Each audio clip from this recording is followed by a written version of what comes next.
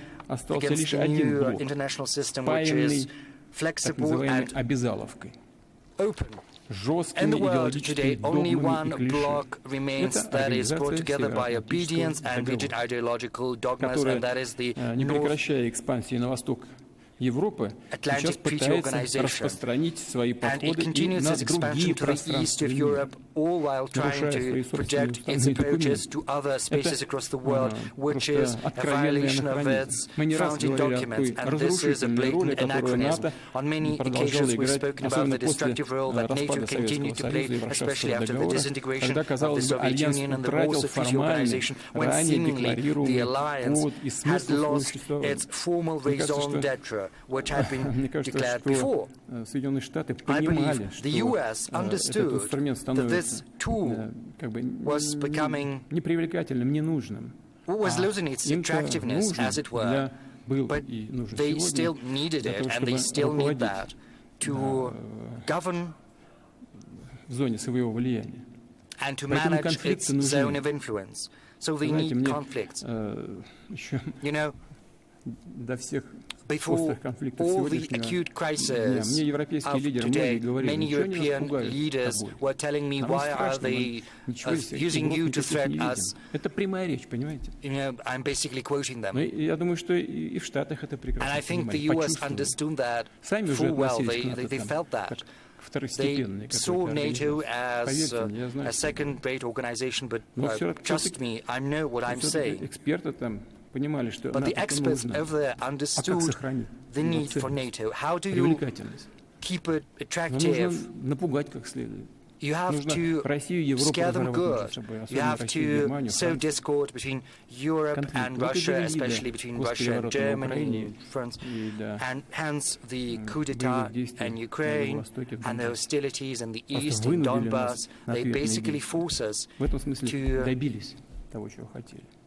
take actions in То же самое response, и so they got what в they Азии wanted. происходит, And на the same Корейском is полуострове, happening мне кажется. in Asia, on the Korean Peninsula, I На деле suppose. мы видим, что In мировое practice, we see меньшинство, that the сохраняя world и укрепляя свой minority военный блок, is надеется trying таким to образом preserve and сохранить reinforce власть. its military bloc there by trying Однако to даже preserve внутри its самого power. этого But even блока within уже this block можно itself, заметно there is понимать, a видеть, noticeable что жестокий understanding диктат старшего брата that the strict никак не diktat of the способствует big решению brother in no стоящих ways перед всеми задач. does nothing to Тем более facilitate явно addressing the противоположны tasks at такие hand. устремления интересам And it остальных also стран мира.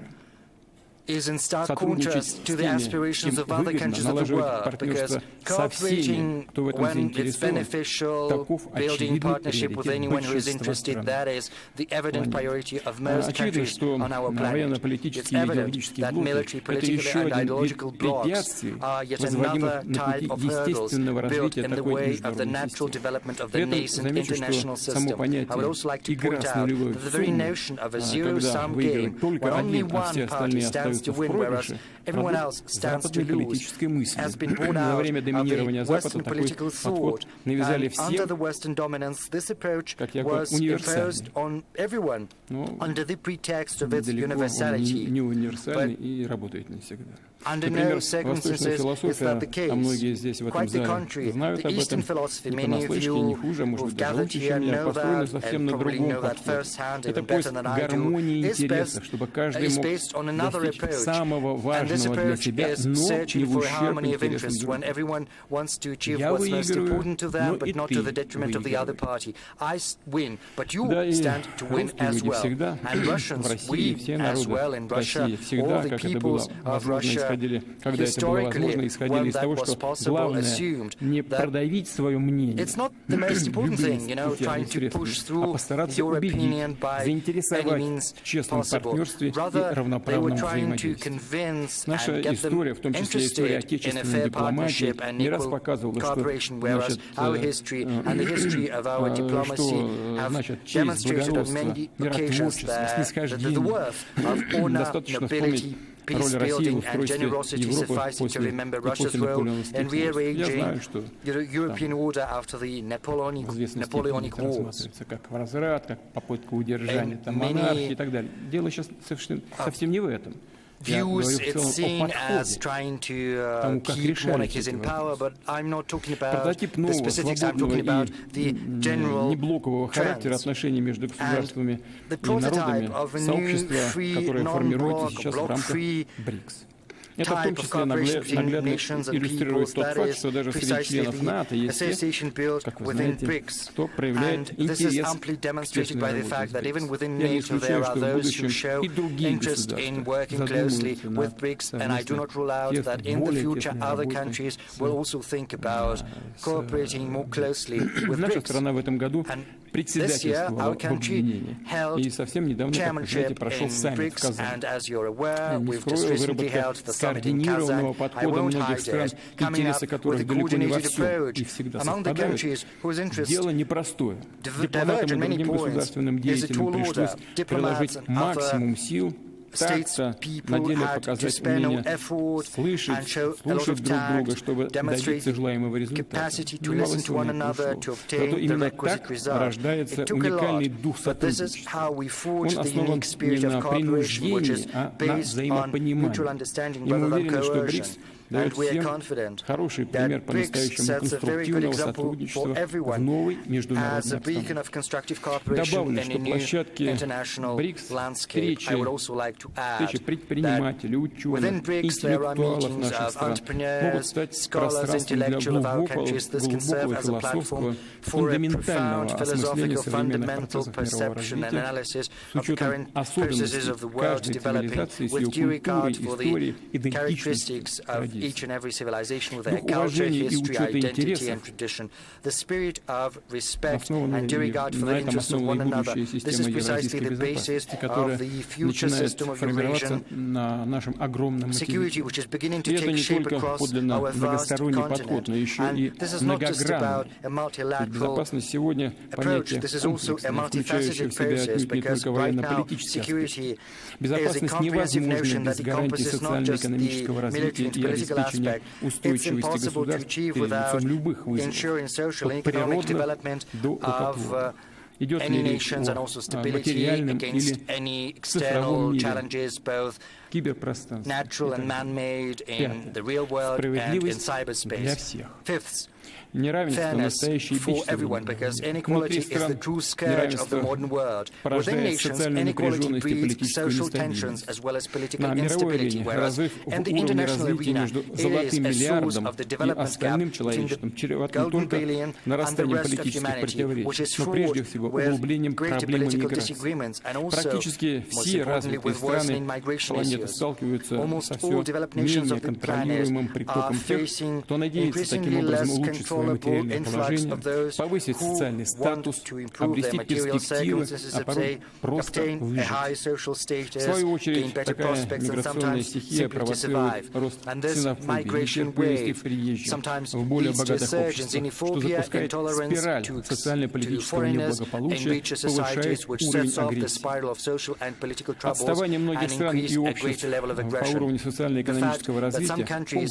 are lagging комплексный феномен. behind in terms of Волшебного social and средства против economic этой болезни, development конечно, is a нет. comprehensive Нужна phenomenon, and there долгосрочная, is no системная magic работа. wand to conjure Но, this во disease всяком away. We случае, и need to здесь work in a необходимо создать systemic условия, fashion при and long которых term. будут We need to сняты create искусственные, conditions which will политически remove мотивированные препятствия для artificial, развития. politically Попытки motivated barriers использовать in the way of экономику в качестве development. We оружия, have to против кого remove бы это ни attempts было at направлено, бьют instrumentalizing по economy, всем. at weaponizing В it, первую because whoever очередь is the target, по самым everyone уязвимым, gets по людям и странам, нуждающимся в поддержке. Убеждены, что такие проблемы, как продовольственная, энергетическая безопасность, доступ к услугам в сфере здравоохранения и образования, наконец, возможность законного и препятственного перемещения людей должны быть вынесены за скобки любых конфликтов и противоречий. Это и есть базовые права человека. Шестое.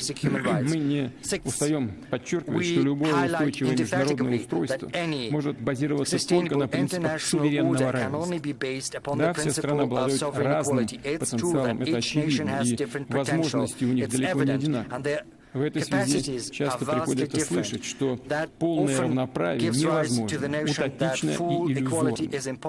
Но особенность современного мира, тесно связанного и целостного, как раз и заключается в том, что государства не самые могучие и большие зачастую играют даже большую роль, чем гиганты, хотя бы потому, что они способны более рационально и целенаправленно использовать свой человеческий, интеллектуальный, природный и экологический потенциал. Гибко и разумно подходят к решению сложных вопросов, задают высокие стандарты в качестве жизни, в этике, в эффективности управления, в создании возможностей для самореализации, формированию условий благоприятной психологической атмосферы в обществе, для взлета науки, предпринимательства, искусства, творчества, раскрытия таланта молодежи. Все это сегодня становится факторами глобального влияния. И, перефразируя физические законы, проигрывая в смысле, можно выиграть в результативность. Самое вредное, деструктивное, что проявляется в сегодняшнем мире, это высокомерие, отношение к кому-то свысока, желание бесконечно и навязчиво поучать. Россия никогда это не делала. Ей это не свойственно. И мы видим, что наш подход продуктивен. Исторический опыт неопровержимо показывает. Неравноправие, будь то в обществе, государстве, на международной арене, обязательно ведет к международным последствиям. Перечисленно хочу добавить, о чем ранее упоминал, часто за несколько столетий в западноцентричном мире выработались некие клише, стереотипы, своего рода иерархии. Есть, развитый мир, прогрессивное человечество, некая универсальная цивилизация, к которой все должны стремиться. А есть отсталые, нецивилизованные народы, варвары. Их дело беспрекословно слушать, что им говорят со стороны, и действовать по указанию тех, кто якобы стоит выше этих народов цивилизационной иерархии. Понятно, что такая оболочка для грубого колониального подхода, для эксплуатации мирового большинства. Но беда в том, что это, по сути, российская идеология пустила корни в сознание общего народа. И это тоже серьезное ментальное препятствие для всеобщего гармоничного развития. Современный мир не терпит не только высокомерия, но и глухоты к особенностям самобытности друг друга. Чтобы выстраивать нормальные отношения, нужно прежде всего прислушаться к собеседнику, понять его логику и культурную основу, а не приписывать ему то, что думаешь о нем сам. Иначе общение превращается в обмен штампами, в навешивание ярлыков, а политика в разговор в духе. Вы понимаете, конечно, но мы же видим, проявляет интерес к каким-то самобытным культурам самых разных народов. Внешне все красиво, и музыка, и фольклор как бы приподнимаются. Но по сути политика в сфере экономики и безопасности, она остается прежней, неоколониальной. Смотрите, как работает Всемирная торговая организация. Ничего не решается, потому что все западные страны, основные экономики, все блокируют. Все только в своих интересах, чтобы возобновить и постоянно тиражировать одно и то же, что было десятилетиями и столетиями раньше. Держать в присутствии. Вот и все.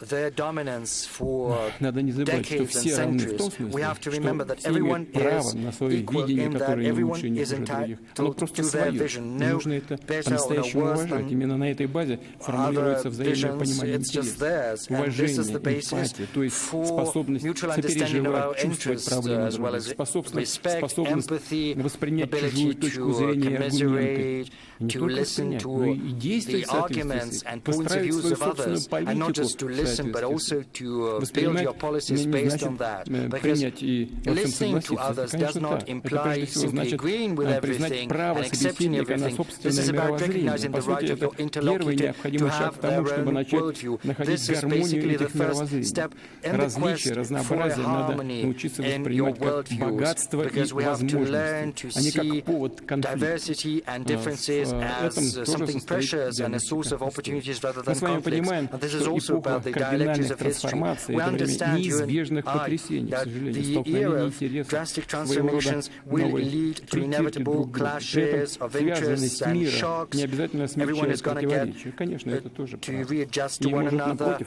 and отягощать probably иногда, this делать отношения еще более interconnectedness of the world, запутанными, rather than поиск assuage выхода differences, will гораздо более exacerbate them, сложным. making За them more столетия jumbled, своей and the истории quest человечество for a solution привыкло, more что difficult. предельный Because over the способ разрешения many centuries of противоречий its history, выяснение humanity отношений has при grown помощи accustomed силы. to viewing the Такое use тоже of бывает. force as Кто the сильнее, last тот и прав. resort Этот for принцип тоже resolving differences. Whoever работает. is more Да, powerful is бывает right. и Yes, sometimes такое this principle нередко. does work, Странам and it does приходится happen, and защищать a свои lot интересы of countries вооруженным are путем, forced отстаивать to их всеми fend for their доступными interests средствами.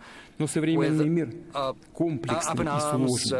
Он using становится все all сложнее и means at their сложнее. disposal, but the Решая world of какую-то today is одну becoming проблему, increasingly применение complex. силы создает, конечно, But другие, sometimes using force зачастую to address еще one более problem тяжелые. will И мы breed это another также problem, понимаем. and other Наша problems which are going страна to be even никогда не more выступала и не выступает grave. инициатором применения силы. And we understand that Нам our country has приходится never это been the one делать to только initiate the тогда, use of когда force. We становится only are понятно, forced to do что that оппонент when it ведет себя becomes clear that our агрессивно, не opponent is воспринимает acting никаких, aggressively абсолютно and is not никаких willing аргументов. to listen to И any когда type of это argument. необходимо, мы, And конечно, whenever будем necessary, предпринимать все we will меры take для any защиты России measure и каждого ее гражданина. we need to И and всегда have to do будем to добиваться protect своего. Russia and our Мир совсем citizens, and we will always achieve our goals. нелинеен и The world is внутренне absolutely неоднороден. Мы non-linear всегда and это понимали и inherently понимаем. heterogeneous. Не We've хотел always бы сегодня understood that. предаваться I воспоминаниям, но was not going хорошо помню, to как take the trip down memory lane.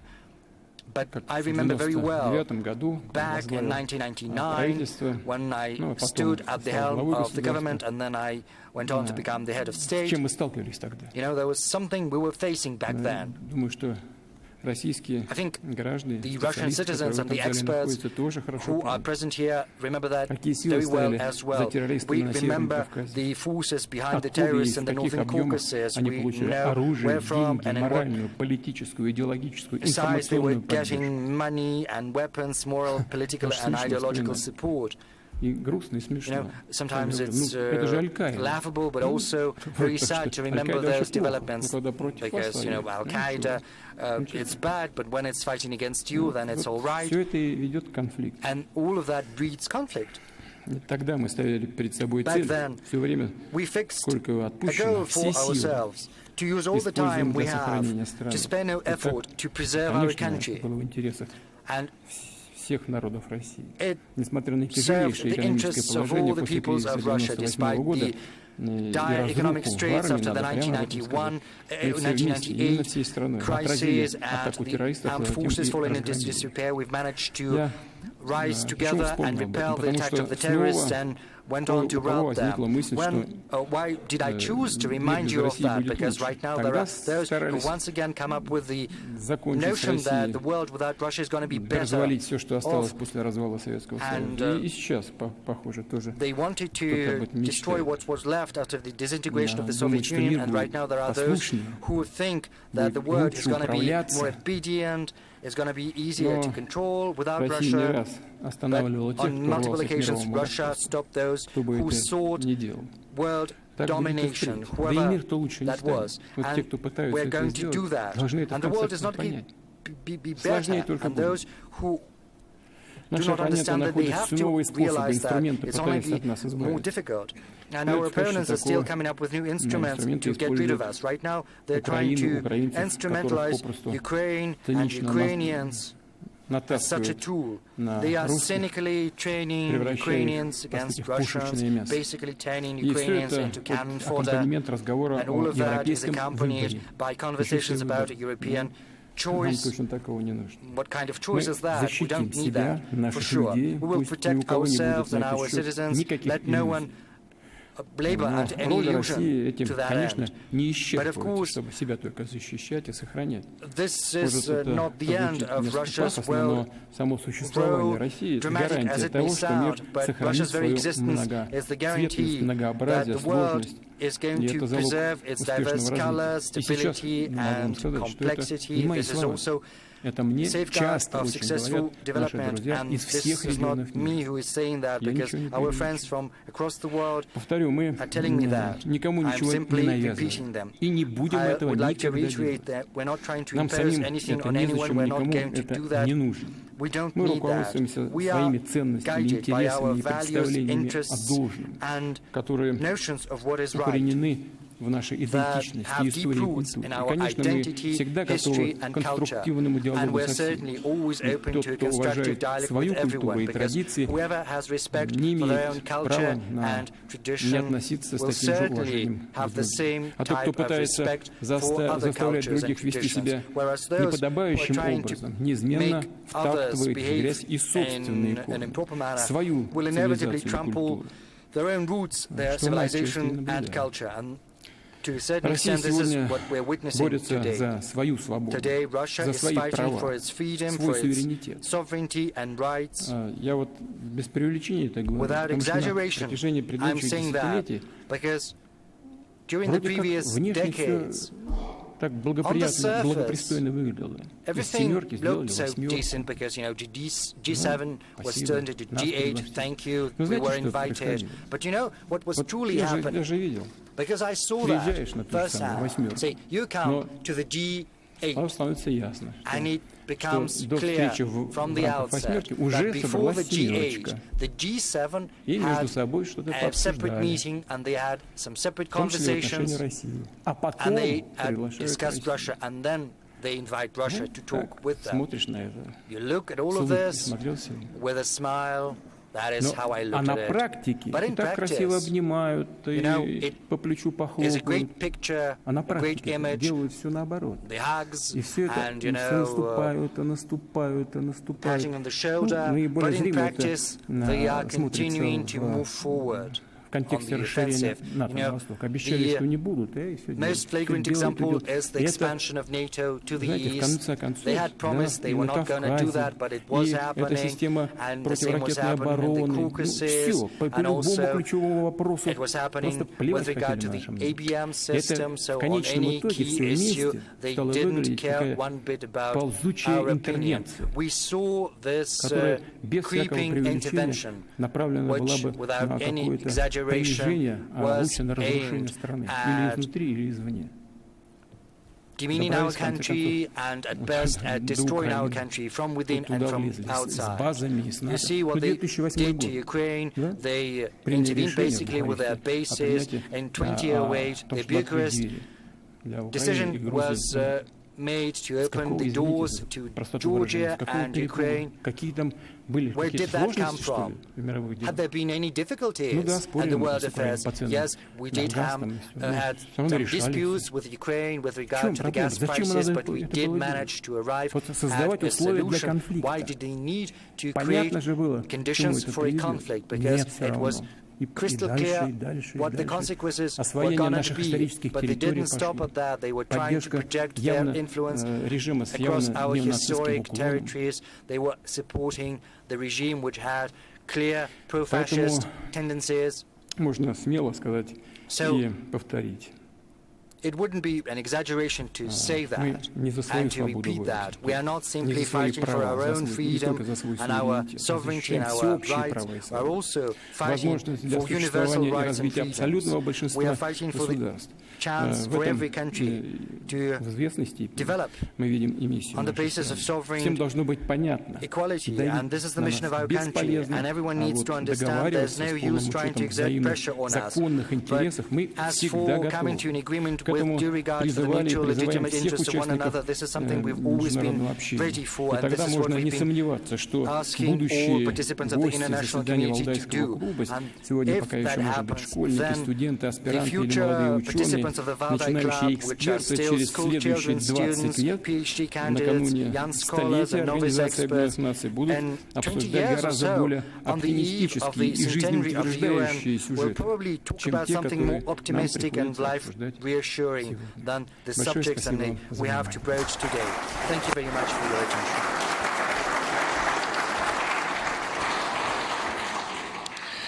Большое спасибо, Владимир Владимирович, за такое обширное, объемное описание и мира, и российских взглядов на него.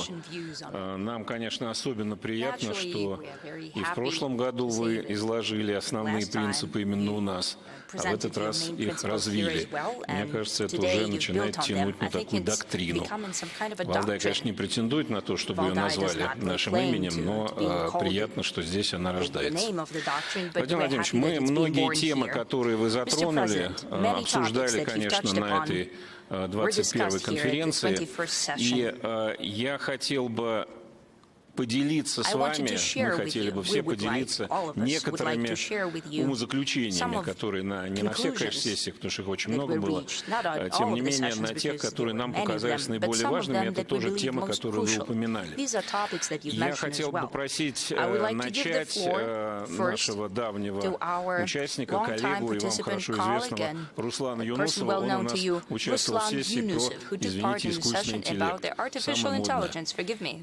Добрый вечер, Владимир Владимирович. Действительно, мы обсуждали то, что вы затронули в сегодняшней речи, тему искусственного интеллекта. Была отдельная сессия на нашей конференции, она называлась «Искусственный интеллект. Революция или мода». Но прежде чем я перейду к результатам этой сессии, я бы подчеркнул такой уникальный факт, который в этом году произошел. Сразу 2 Нобелевские премии были выданы за достижения в искусственном интеллекте. Это премия по физике и по химии. Одновременно такого никогда не было. И подчеркивает ли это, что происходит революция в области искусственного интеллекта? Наверное, скорее да, чем нет. Хотя Нобелевский комитет частенько руководствуется и модой в принятии своих решений. Но переходя к тематике уже нашей дискуссии, валдайской дискуссии, я подчеркну несколько аспектов, которые мы обсудили. Начали мы с того вопроса, который многих беспокоит. А вот придет искусственный интеллект и заменит он человека или нет? И особенно в тех областях, где требуется творческий подход, например, наука, искусство. И что мы видим в науке сегодня? Действительно, искусственный интеллект уже вошел в научный процесс. Многие достижения достигнуты благодаря и с помощью искусственного интеллекта.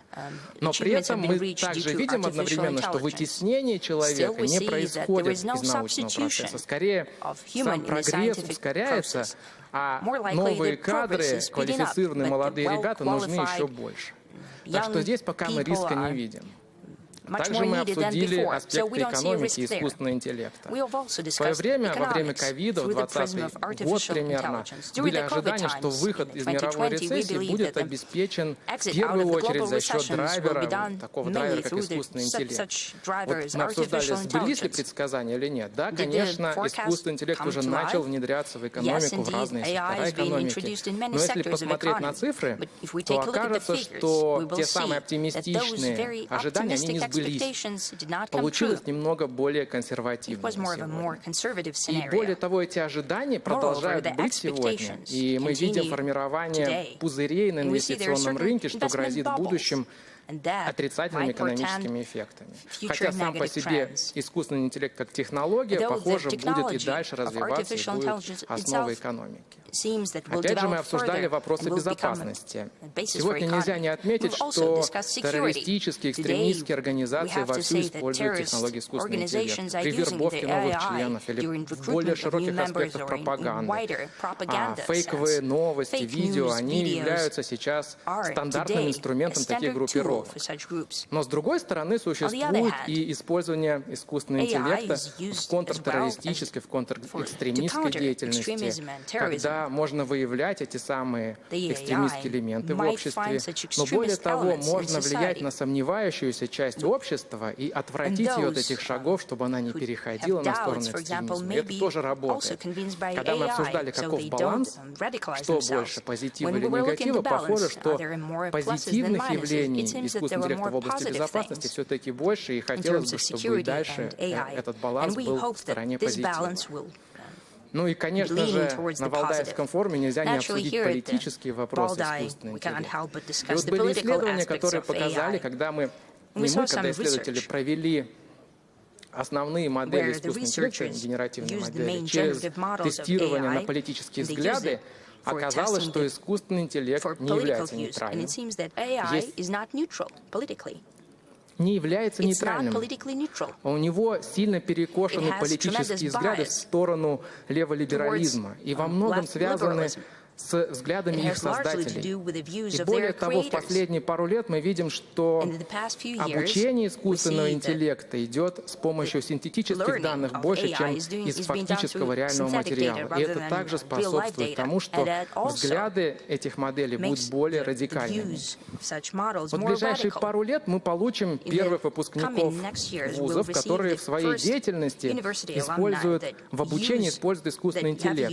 Вот раньше, если мы брали курсовые рефераты, то ребята относились к первоисточникам, осмысляли их, проводили работу. Сейчас можно просто сделать запрос искусственному интеллекту, и тебе будет готов результат. Понятно, что качество обучения упадет. Но гораздо опаснее, на наш взгляд, такое исподволь влияние, которое оказывает искусственный интеллект, формируя мировоззрение молодых ребят, внедряя идеологию в их голову, причем эта идеология формируется во многом не в нашей стране, а за рубежом или даже за океаном. И здесь, как вывод, мы, конечно, понимаем, что необходимо усиливать контроль, регулирование искусственного интеллекта, но при этом, если руководствоваться запретительными мерами, похоже, результата не добиться. Скорее нужно поддерживать и развивать отечественные технологии искусственного интеллекта.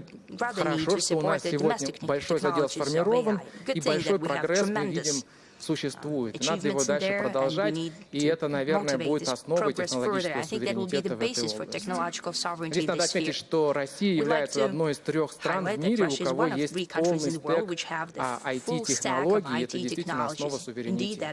Ну и завершая такой мой доклад короткий, наши гости иностранные отмечали, что в некоторых странах уже сегодня есть ограничения, даже полный запрет на использование технологий искусственного интеллекта. Для нас, для России, это скорее возможность. Мы можем проявить себя как технологический лидер, показать себя в этой роли, экспортируя технологии искусственного интеллекта в наши страны-партнеры. Спасибо большое. Ну, если позволите, я 2 слова тоже скажу. Первое, конечно, искусственный интеллект – это важнейший инструмент развития. И один из наших приоритетов, прежде всего, конечно, в сфере экономики, но не только, и в других областях, использование больших данных, это развитие искусственного интеллекта. С учетом того, что у нас большой дефицит, безработица минимальная, 2,4%, это дефицит, у нас дефицит рабочих рук. И в будущем, конечно, видим решение этих проблем в сфере экономики на пути развития современных технологий, из которых использование искусственного интеллекта одно из главнейших, важнейших направлений. Чего здесь больше, плюсов или минусов? Are there more positive things or negative things? What about nuclear energy? Is it more beneficial or not? The use of peace atom in agriculture, in healthcare, in transportation. Огромная, важнейшую роль играет. It plays a tremendous role, and it will only increase, I'm sure of it, especially considering the climate change, the issues presented by it. Still, we have nuclear weapons, on the other hand. It creates great risks for humanity. The same applies to искусственном интеллекте. artificial Вопрос, как это intelligence. It's регулируется a matter of и как люди regulation это используют. and the way Вот that people use вопрос, it. как регулируется. As for Конечно, во многих regulation, странах yes, это регулируется, во many многих countries странах, have the в regulation. некоторых, как вы говорите, даже And запрещают. some even Запрещать, have мне bans кажется, in невозможно. place. I think it's Но все равно impossible to ban это it. найдет себе дорогу. It will still find its way Особенно в through, условиях especially конкуренции. Конкуренция in the conditions нарастает. of competition, and Я ever сейчас не говорю increasing one. про I'm not talking вооруженное about противостояние, в armed целом. confrontation, but В экономике конкуренция нарастает. indeed there Поэтому is greater competition in в условиях economy. конкурентной борьбы она Amid неизбежна, competition, неизбежное it's развитие искусственного unavoidable интеллекта. that И the здесь мы, artificial конечно, можем intelligence would be developing. быть в числе And лидеров, here we could имея в be виду one of the определенные leaders. преимущества, которые у I нас mean есть. certain advantages that we have in place. Что касается суверенитета, важнейшая sovereignty, составляющая, конечно, эти crucial платформы, element. они Yes, чаще всего these они platforms формируются за рубежом, are usually trained abroad. а они формируют мировоззрение, And they shape the worldview. совершенно верно. Indeed, it is so. Здесь мы должны быть, мы должны понимать And we have это to be aware of it. и развивать свой And we суверенный need to develop our искусственный own интеллект. sovereign artificial Конечно, intelligence. нужно пользоваться всем, что We need есть. to make use of everything Да, that's но out there. нужно развивать и свои We need to направления. develop Здесь, у нас our Сбер, own Яндекс competitions. We have активно над этим Sberbank and работают и в Yandex целом that are работают working весьма actively on it, успешно. and they're quite successful. Вот мы и, безусловно, будем это все делать. Naturally, Это we'll do all без of it, всяких сомнений. without doubt. Да, особенно там, где он уже сам себя воспроизводит. Especially when Это очень the интересно. AI reproduces itself. It's very И очень interesting перспективно. and very promising. Но здесь есть и свои угрозы, конечно. There are certain Мы должны threats видеть, as well. понимать эти We угрозы need to и see them, соответствующим образом to be fully выстраивать свою aware of работу. them, and to Но, build our work как я уже accordingly. сказал, это одно But из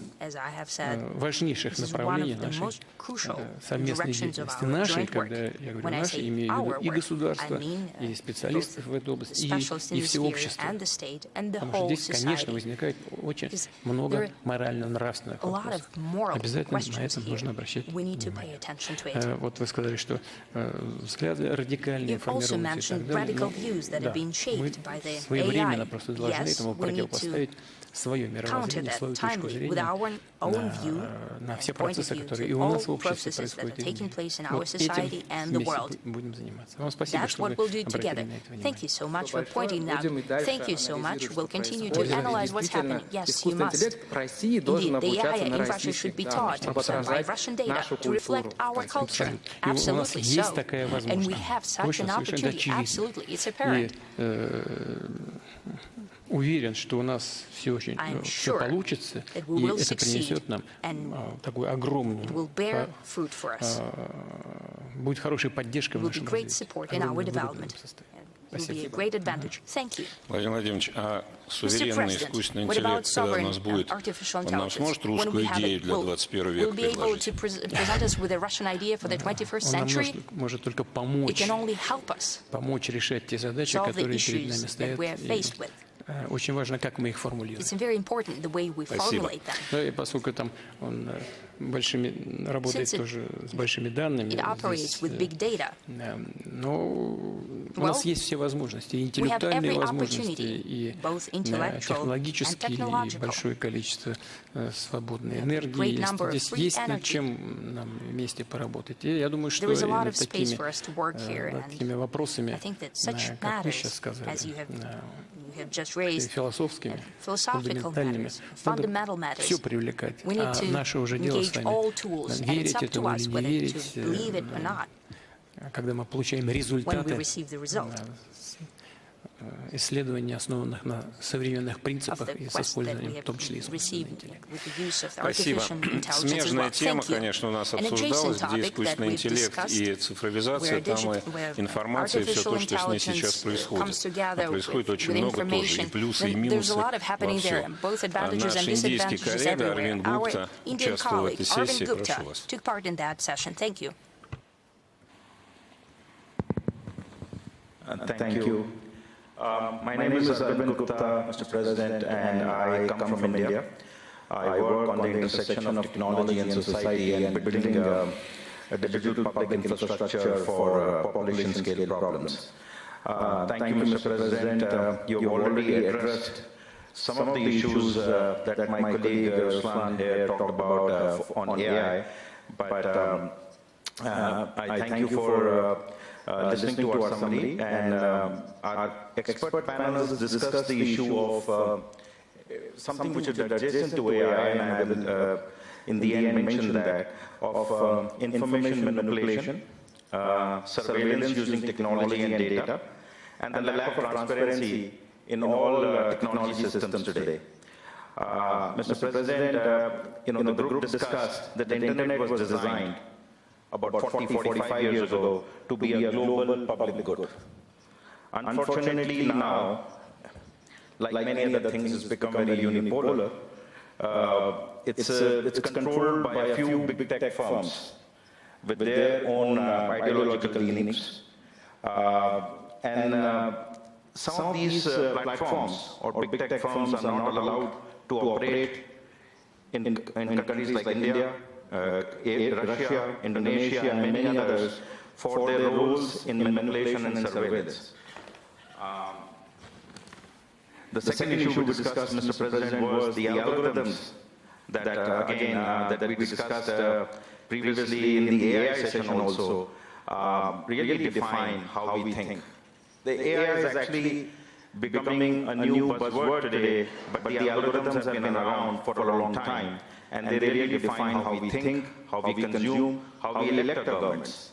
And as all of us have agreed, they have a leaning towards an ideology and definitely are not neutral. So the algorithms themselves are biased.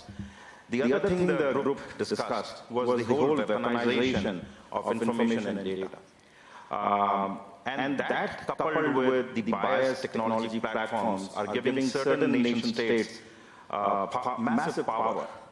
And it's influencing national security, democracy, and the public order in general. So, Mr. President, you are aware that this has been the form of Western technology platforms.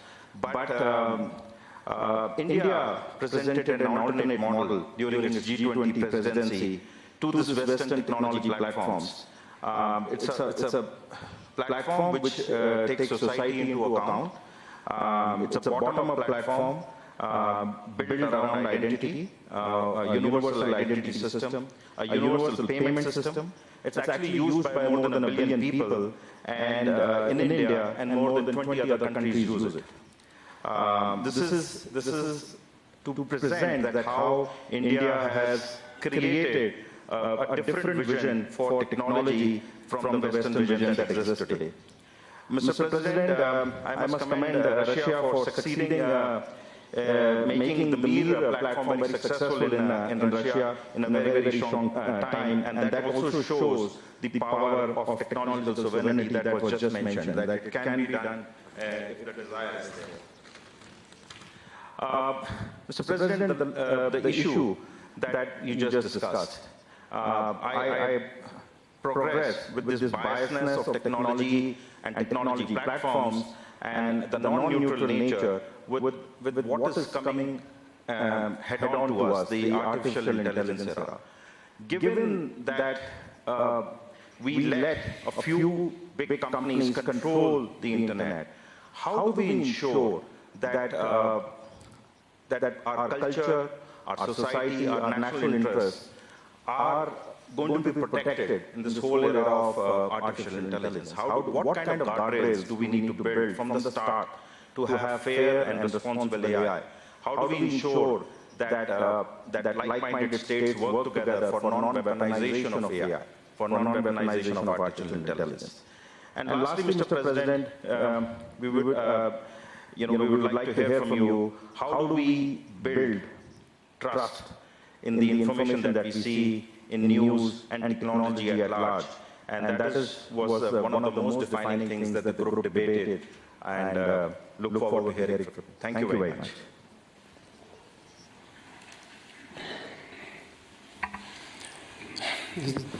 Очень важная тема. This is a very important subject, and it's related to the previous issue, AI, its development and use, and there are several aspects to this matter. To start with, the use of the Internet should certainly be founded upon sovereign algorithms. This is something we have to aspire to. Secondly, on the part of the government, it's very difficult. It's possible, but it's going to be counterproductive if we try to prohibit everything, if the government chooses this path. In Russia, the professional community has arrived at an understanding on the rules for doing the business in the Internet. And this professional community has assumed several independently developed self-restrictions, trying to prevent any destructive influence upon society, especially on young audiences. And I think this kind of self-regulation is one of the views. It's one of the ways to ensure the interests of the majority. But of course, the Internet has to comply with domestic legislation of the country it's being operated in. It's evident. That said, we are witnessing manipulation of information. Unfortunately, this does happen, but I would like to reiterate, if the Internet complies with domestic legislation, and it should be the case, then this will allow us to minimize potential negative consequences. I do understand the technological difficulties and restrictions. It's going to be a tall order, but if we choose this path of engaging with the professional community that sees where the threats might be coming from for society, then it's going to be a way for the professional community to address those threats on its own. But of course the government should be willing to lend a helping hand. For such countries as Russia and India, this is a task that can be addressed. We have very good, top-notch specialists and experts. We've got very good schools of mathematics. We've got people who have proven to be leaders in this field. Well, even if their companies are not yet leaders, they themselves, as experts, have raised to prominence in the field. So we've got everything we need, especially in such countries as India and Russia. Now, as for the mere payment system that you have mentioned, to an extent, it's been a success, it's working, it's functioning, it could function even better, and it could be expanded if there had been no artificial barriers put in the way. But even though these barriers are being built, mere payment system is developing, and we're going to replicate this success. The issue of the Internet, it has become a permanent fixture of our discussions. You said that the Internet was created as a public good to serve the benefit of humanity. Well, of course, it was built for other purposes in the very beginning, but at a certain point in time, its goals change. And we've got to make sure that our activities in the Internet, just as any other type of human activity, should be in compliance with moral and legal requirements. Of course, technologically, it's not always easily achievable, but it can be done. Society has to protect itself against destructive influence. But at the same time, we've got to ensure free exchange of information, and we also have to make sure that it benefits the development of countries and the international community at large. And we in Russia are going to pursue this path. I know India follows suit, and we're going to work together on this subject, and thank you for paying so much attention to this issue. But of course, it's impossible to overlook this matter or not to work on that, so I wish you every success. Mr. President, do you use the internet yourself? Well, you know, I'm a very novice user. I can press some buttons to look something up, so you happen to do that. Our systems, yes, your systems. Very good, thank you. That is a consolation. Мы подробнейшим образом обсуждали окружающую среду, состояние мира с точки зрения климата и так далее. Я попрошу нашего доброго товарища Васигана Махараджа из Южной Африки рассказать. Thank you very much, Mr. President, also for updating us that the dialectic of history continues itself.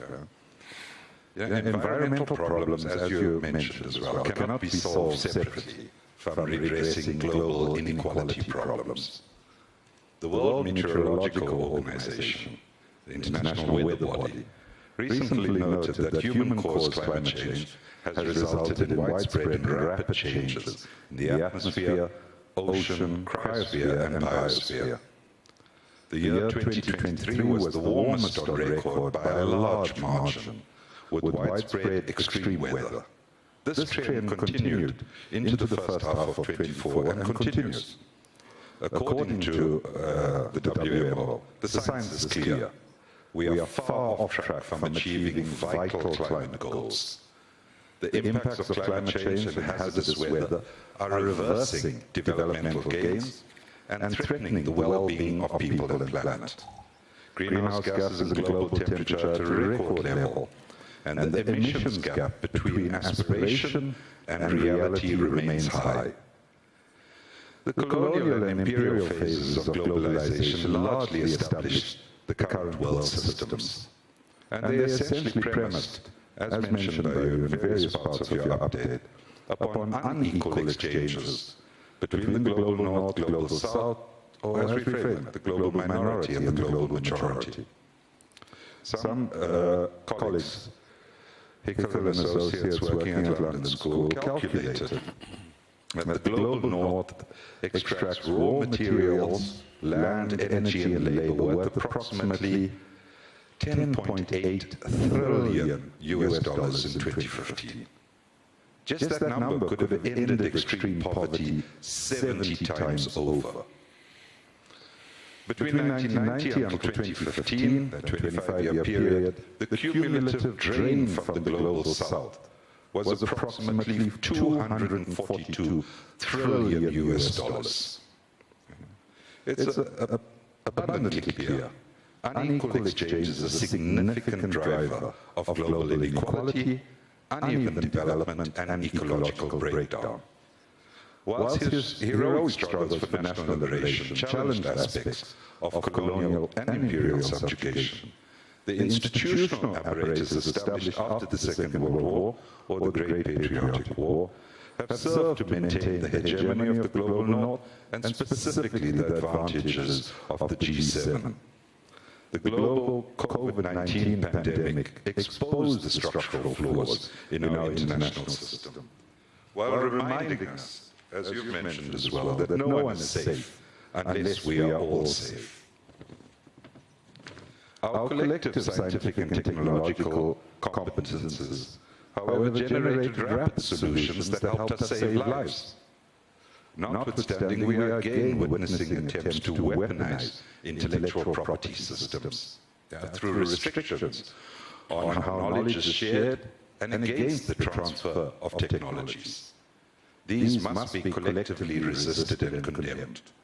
All countries should seek wider and deeper cooperation and collaboration to accelerate the co-construction of knowledge, to enable just transition from the unsustainability of the extractive exploitation without receiving the benefits of this value addition.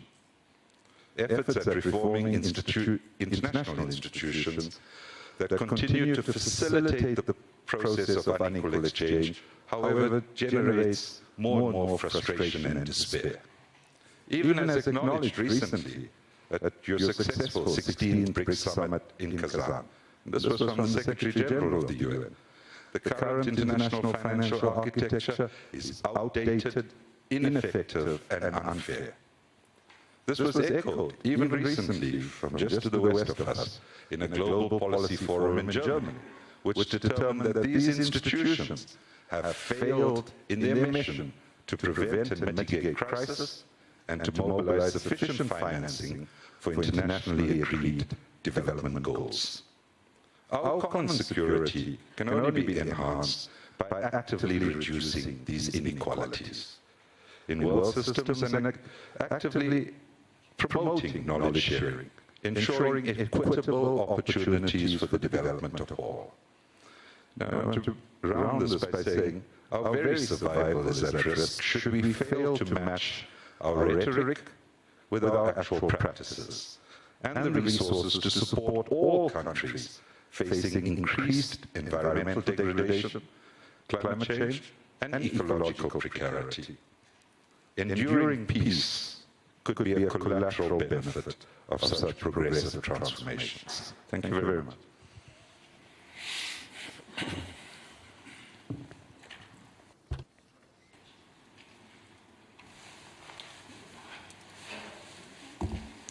Конечно, то, чем вы занимались, certainly the subjects that you have broached in the course of your discussions в дискуссиях с своими коллегами здесь на with your colleagues here at the Valdai Club, это одно из важнейших направлений one of the main исследований для человечества, avenues потому что for research сейчас не будем вдаваться в детали. For the whole humanity.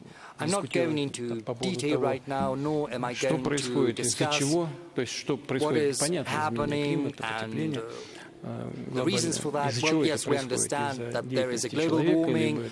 We're not going to discuss whether that is happening due to anthropogenic activities, and maybe there are other influences coming from space, maybe there are some cycles in the history of Earth.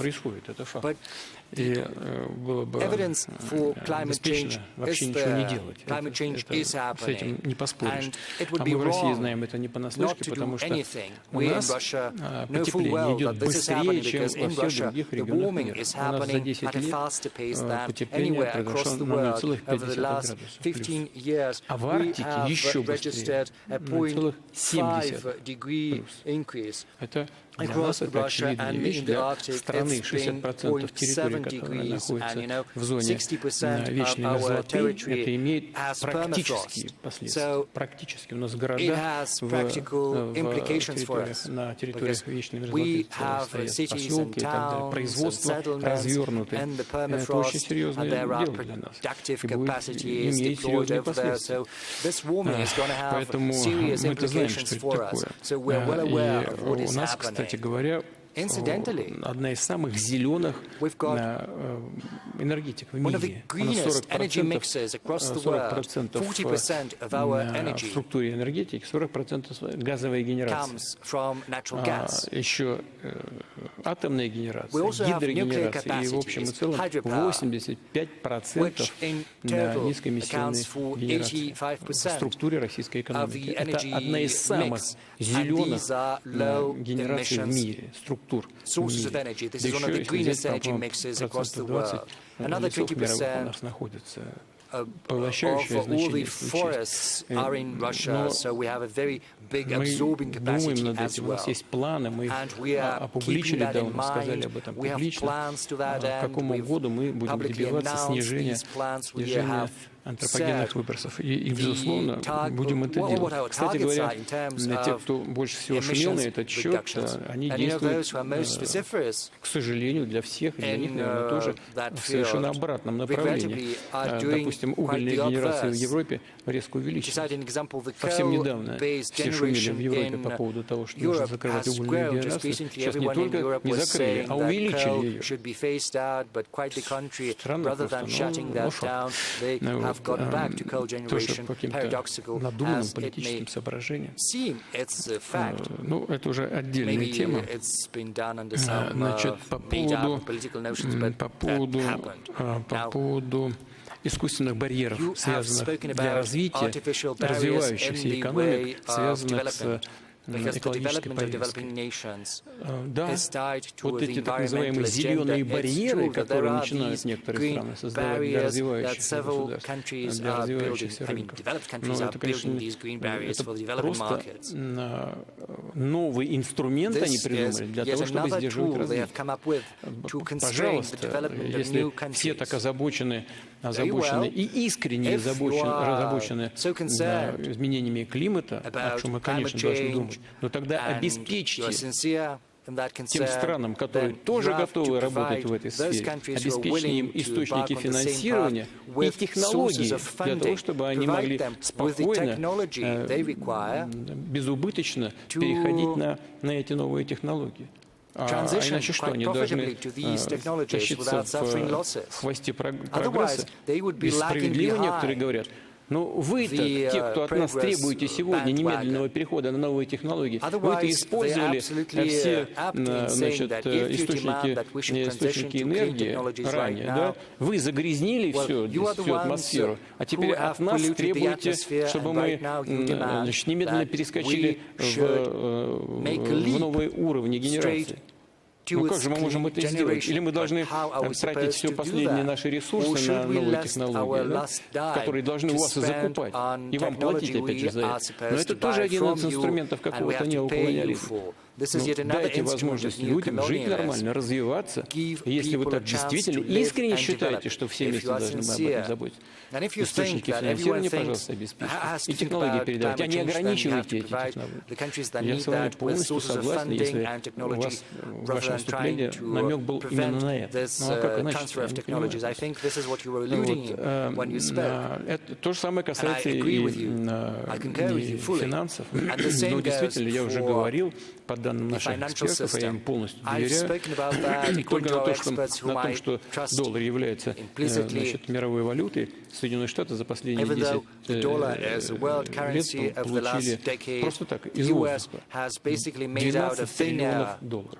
Просто так, за счет того, что они имитируют, раздают, потом эти же деньги поступают, как правило, в их банки, в их финансовую систему, и там еще стригут, получают от этого. Но это счетная позиция, просто так, с неба сваливаются эти деньги. И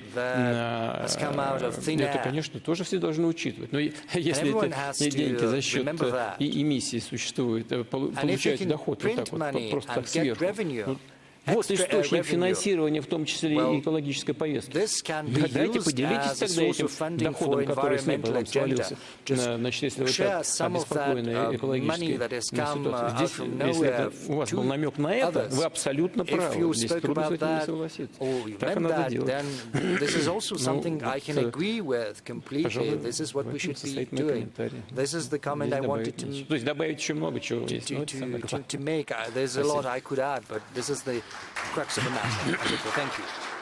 Владимир Владимирович, а вас президент Алиев случайно не звал на конференцию по климату на следующей неделе?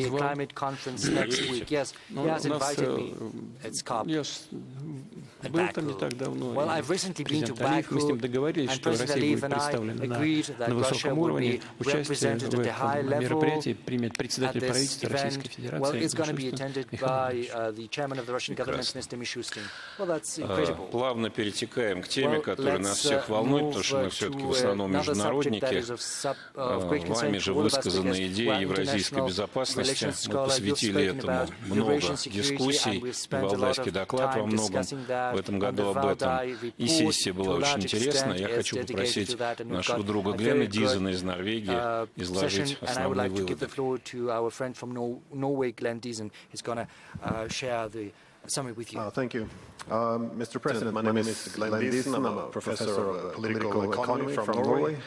And yes, our panel was on Eurasian security. I would just like to outline three main points. The first was that the source of conflict today appears to be a conflict between unipolarity and multipolarity. Now, to a large extent, this represents a new phenomenon in international affairs. As in the 19th century, we had the United States as a dominant maritime power in conflict with the Russian Empire as the dominant land power.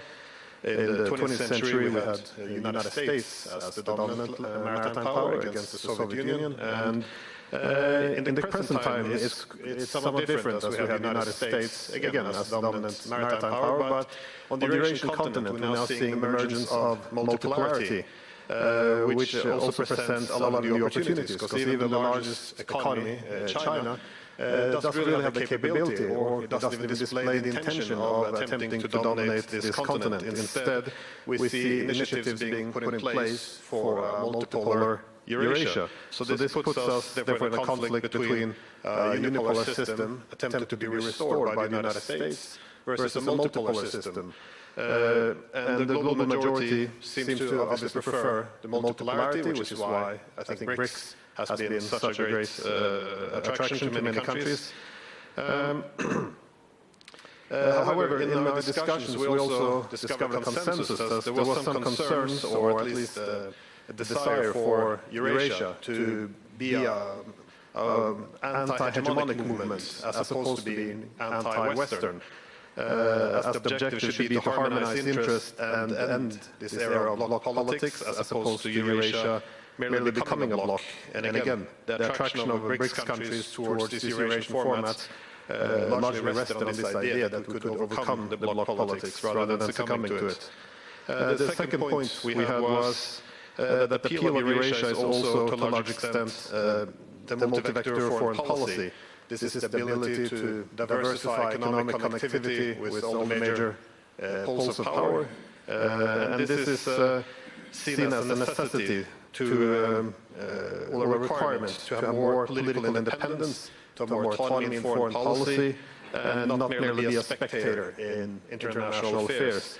And yet again, this is why most countries do not want to choose between competing blocs, but instead find a way of harmonizing. And again, the global majority wants Eurasian multipolarity, as this is a requirement for genuine multilateralism and not the false one, which has often been promoted under Washington.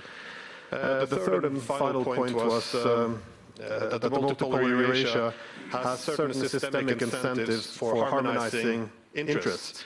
Because the great powers in Eurasia, they have somewhat different formats for Eurasian integration. They have different interests. We can see this also with Russia and China, but we also see that none can really pursue their objectives or formats for integration without cooperation with these other centers of power. So this creates incentives to harmonize interests, and it seems that this is also what has made BRICS successful. As I remember a decade ago, many people expected Central Asia to be a clash point between China and Russia. Instead, we see it becoming an area of cooperation instead. So this gives optimism to other parts of Eurasia as well. And this is drastically different from the alliance system, which is usually used to advance unipolarity. In your own speech, you refer to the imperial impulse of dividing countries. So under the alliance system, there's always an interest in having division between China and India, between the Arabs and the Iranians, between Europe and Russia, simply because this helps to divide the region into dependent allies and weakened adversaries. So, so in the spirit of harmonizing interests, I also had a question premised on the inability we had in Europe to establish a mutually acceptable post-Cold War settlement after the Cold War. And I think this has been a source of many of our tensions. We never established a system based on invisible security. Instead, we returned to bloc politics and abandoned some of the hopes we initially had in the early 90s by instead going with NATO expansion. So my question was if Eurasian multipolarity can offer a different format for cooperation between Russia and Europe as well. I asked this because I had a few years ago a book with the title Europe as the Western Peninsula of Greater Eurasia, and I was wondering on your opinions if you see any possibility for such a path forward. Thank you. Please forgive me. Sorry. Could you please repeat what you were saying in the end? Could you formulate the question yet again, please? Sorry, well, my question was premised on the idea that across Eurasia we've seen many countries being able to overcome their differences, their political differences, through economic connectivity. We see this, for example, the deals the Chinese were promoting between the Arabs and the Iranians. And I was wondering if some format for Greater Eurasia, in which Europe would be a part of this Greater Eurasia, if there's some ability to use this BRICS or some other institutions to also foster better relations with Russia and Europe, so we can overcome this bloc politics in Europe, which we never were able to overcome after the Cold War.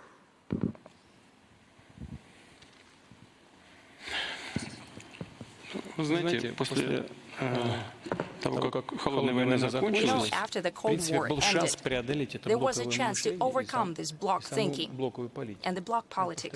I can repeat it. After the Cold War came to an end, there was a chance to overcome the bloc mentality and the bloc politics.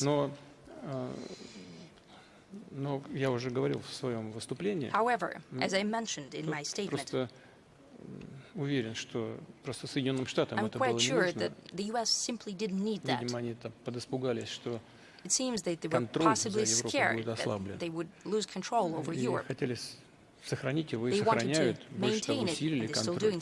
Просто мне думается, что это просто приведет, когда-то приведет все равно к ослаблению этой системы подчиненности вассальной. Но мы же видим, что... я знаете, я сейчас не вкладываю в то, что я сейчас скажу, ничего плохого, я не хочу ни в чем никого не обвинять, не упрекать, там, боже упаси. Но мы же видим, что многие европейские страны, практически все страны Европы, члены НАТО, они во вред своим интересам совершают действия, которые идут на пользу американской политики, американской экономики. Ну, чего там? В США, в некоторых штатах, энергоносители стоят в 3-4, а то и в 5 раз дешевле, чем в странах Евросоюза. Ну, конечно, значит, сознательно принимают решения по налоговой системе. Там, снижают налог на прибыль, допустим. Создают условия для перевода предприятий, отраслей из Европы на территорию США. И некоторые переезжают. Сначала это коснулось тех, которые непосредственно связаны с первичным источником энергии. Это производство удобрений, стекольная промышленность, еще некоторые другие производства. Они просто свернули свою деятельность, стало нерентабельно, перебираются туда. Потом это на втором передел. Сейчас вот затронуло. Так или иначе это связано с металлургической промышленностью, а потом сейчас вот автомобильную промышленность затронуло. Можно сколько угодно сваливать, правительство сколько угодно могут сваливать на якобы неэффективную работу менеджмента той или иной компании, но это результат их политики прежде всего. Правительственной политики. А потом же в этих условиях менеджмент должен был что-то делать, чтобы спасать свои предприятия, рабочие места, но не всегда это возможно. Вот.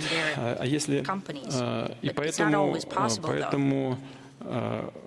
вот тот конфликт, который сейчас, к сожалению, участниками которого мы, к сожалению, являемся, он позволил Штатам добиться вот этого укрепления своей ведущей роли, мягко говоря, вот, полуколониальная зависимость стран оказалась.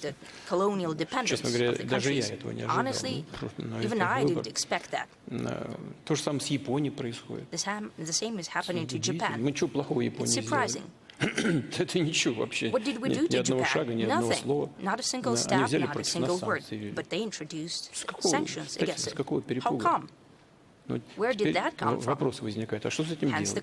Ну, мы же ничего не делали, есть коллеги из Японии, наверное, вопросы будут такие. Вот. С Европой еще хуже.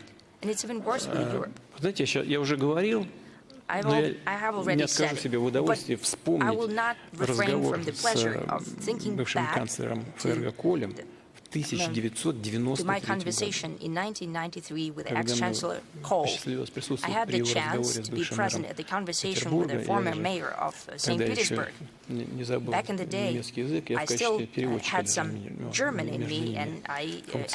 Он вообще отпустил переводчика, сказал, давай, go and take a rest, I stayed and I interpreted for them. Для меня, как в недавнем прошлом сотрудника внешней разведки Советского Союза, было удивительно слышать то, что он говорил. Честно говоря, я вот говорил, там, слушал, переводил. Я был, мягко говоря, очень удивлен. Потому что все-таки в моей голове еще штампы были холодной войны, сотрудник разведки СССР, КГБ СССР. Вдруг он начал говорить что будущее Европы, если она хочет сохраниться в качестве независимого центра мировой цивилизации, будущее должно быть только вместе с Россией. Нужно объединять наши усилия. Я рот открыл. Ну и он продолжал в таком же духе, говорил о том, как будет, по его мнению, развиваться ситуация на американском континенте, куда и как будут выстраивать Соединенные Штаты свои усилия. Сейчас не буду воспроизводить, но ничего плохого про Штаты не говорил. Нет, он просто как аналитик, как эксперт, даже не как бундесканцлер говорил, а как эксперт. Вот. Но на самом деле 85-90% того, что он говорит, то и происходит. Я сейчас именно это наблюдаю. Мы все это наблюдаем. И, конечно, мы должны попытаться выстроить систему безопасности на евразийском континенте. Он огромный, этот континент. И, конечно, Европа может и, на мой взгляд, должна быть неотъемлемой частью этой системы. Вы сказали о том, что даже КНР не имеет возможности и не хочет играть какую-то доминирующую роль. Вы сказали про Центральную Азию, я сейчас тоже скажу об этом. Мне кажется, здесь наверняка есть наши друзья из Китая. Да, в философии китайцев нет такого. Они не стремятся к доминированию. В этом весь фокус. В этом привлекательность той теории или того предложения, которое сформулировал председатель Китайской Народной Республики Си Цзиньпинь. Один пояс, один путь.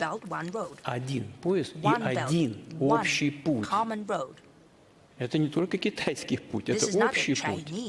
Они как раз, во всяком случае, в двусторонних отношениях, он именно так и звучит, именно так и действует, в интересах друг друга. И вот что происходит в Центральной Азии? Все рассчитывали там на какое-то столкновение или трение России и Китая в Центральной Азии. Да нет, там, понимаете, в чем дело? Там, это же страны с очень молодой государственностью, с еще с экономикой, которая требует серьезного развития. Там демографические процессы нарастают. Скажем, в Узбекистане. Там каждый год плюс миллион человек. Плюс миллион. Представляете? 27 или 28 миллионов уже населения. И плюс миллион каждый год. Вот в Индии плюс 10, как мне говорил мой друг, господин премьер-министр Моди. Но в Индии это 1,5 миллиарда человек живет. В Узбекистане 38. Скоро 40 миллионов. И каждый год миллион. Это очень много. Там много проблем. Если Китайская Народная Республика приходит, помогает этим экономикам, а это значит, что как результат экономического сотрудничества стабилизируются и внутриполитические процессы, стабилизируется государственность. Россия в этом только заинтересована. Мы хотим, чтобы там была стабильная обстановка и стабильное развитие. Это и в наших интересах. Поэтому там соперничества никакого нет. Там сотрудничество есть. И это не мешает развитию наших традиционных связей с этим регионом мира и странами Центральной Азии, которые там столетиями входили в состав Российской империи, Советского Союза. Не только не помнят, они дорожат нашими особыми контактами, особыми связями. Это идет только всем на пользу. Если мы вот таким образом создавая систему безопасности на евразийском континенте. А сейчас опять, кстати говоря, я же слышу, что там в некоторых европейских странах происходит, что говорят, опять начали говорить о создании единой системы безопасности от Лиссабона там, до Владивостока. Опять возвратились к тому, о чем Де Голь, по-моему, в свое время говорил. Он, правда, говорил до Урала, но на самом деле речь должна идти до Владивостока. Если опять эти идеи нам возникли, но если они, наши коллеги, вернутся к этому, да, и самое главное, что вы сказали, о чем я упомянул, и что записано в документах ОБСЕ, чтобы безопасность одних не шла, не вступала в противоречие, не нарушала безопасность других. Вот это очень важно. Значит, и если мы это все сделаем, если повысим, как вы тоже упомянули, уровень доверия, вот сейчас самая главная проблема на нашем евразийском континенте, главное между Россией и европейскими странами, это дефицит доверия.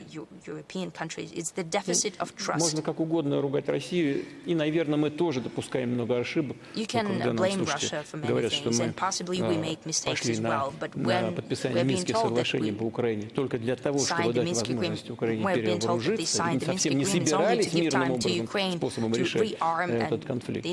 Но какое же доверие может идти речь? Вы что, ребята? Какое доверие? Вы прямо публично заявили, что вы нас надули, соврали нас и обманули. А какое доверие? Но нам нужно вернуться к этой системе взаимодоверия. Постепенно, ну не знаю, сейчас можно дискутировать до утра, но это первый шаг к тому, чтобы создавать единую систему безопасности евразийскую. Можно это сделать или нет? Вот господин Коль, с воспоминания, о котором я начал, считал, что это не просто нужно, а абсолютно необходимо. Я разделяю такую точку. Владимир Владимирович, а почему вы думаете, что господин Коль был более искренним, чем вот госпожа Меркель, которую вы потом упомянули, про Минский процесс, Ну, все-таки, вы знаете, мы сидели вот втроем, и в Бонне, это еще было в Бонне, правительство ФРГ находилось в Бонне, и просто беседовали. Госпожа Меркель, которую вы вспомнили, она все-таки говорила в условиях определенного общественного давления и в условиях кризиса. Это все-таки разные ситуации. Он спокойно рассуждал, он просто в свободном режиме излагал свою точку зрения. Не только в отсутствии прессы. Меркель говорила на прессу, да? Для прессы. А он говорил не для прессы, он даже переводчика своего убрал. Поэтому я исхожу из того, что вы абсолютно искренне. Еще, если можно, один вопрос в продолжение темы, которую Глен поднял. И вы упомянули, население растет в соседних странах, и в речи своей вы говорили о миграционных потоках. Сейчас очень горячая тема везде, и у нас в том числе. Вы видите это как часть евразийской безопасности? Обсуждаете ли вы это с коллегами по Евразии? Да, конечно, мы очень часто это обсуждаем.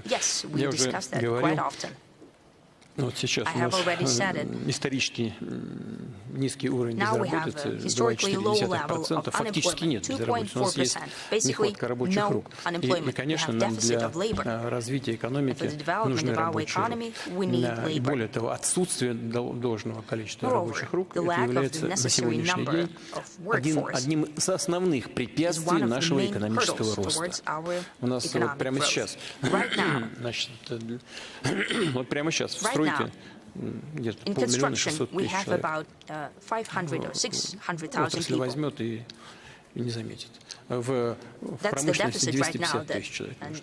Вот прямо сейчас и тоже будет маловато. Но знаете, в чем?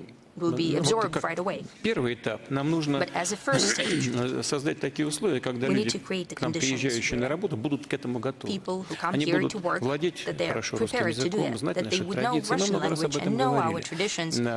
знать наши законы и не только знать все это, а быть внутренне готовыми соблюдать это все. И тогда не будет раздражения и неприятия со стороны наших граждан. А мы думать должны прежде всего, конечно, об интересах граждан Российской Федерации. Это совершенно очевидная вещь. Я хочу, чтобы меня в регионах Российской Федерации, коллеги, мои руководители регионов услышали. Так же, как и правоохранительные органы.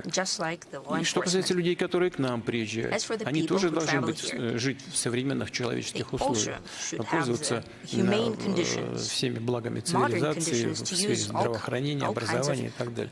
Здесь тоже есть перекосы. Я сейчас не буду вдаваться в детали, но над этим надо работать. Мы с коллегами, с моими друзьями, руководителями республик бывшего Советского Союза постоянно это обсуждаем, и они сами хотят готовить тех людей, которые хотели бы приехать и работать у нас, готовить их вот к такой работе на территории Российской Федерации. Что для этого нужно? Тоже наш вопрос. Это нужно школы там создавать. Мы сейчас делаем, мы школы создаем. Там нужно посылать учителей русского языка, которых не хватает, и которых они с удовольствием принимают. И принимали бы еще в 10 раз больше. Так что здесь тоже мяч в известной степени на нашей стороне. Они готовы к этому и хотят.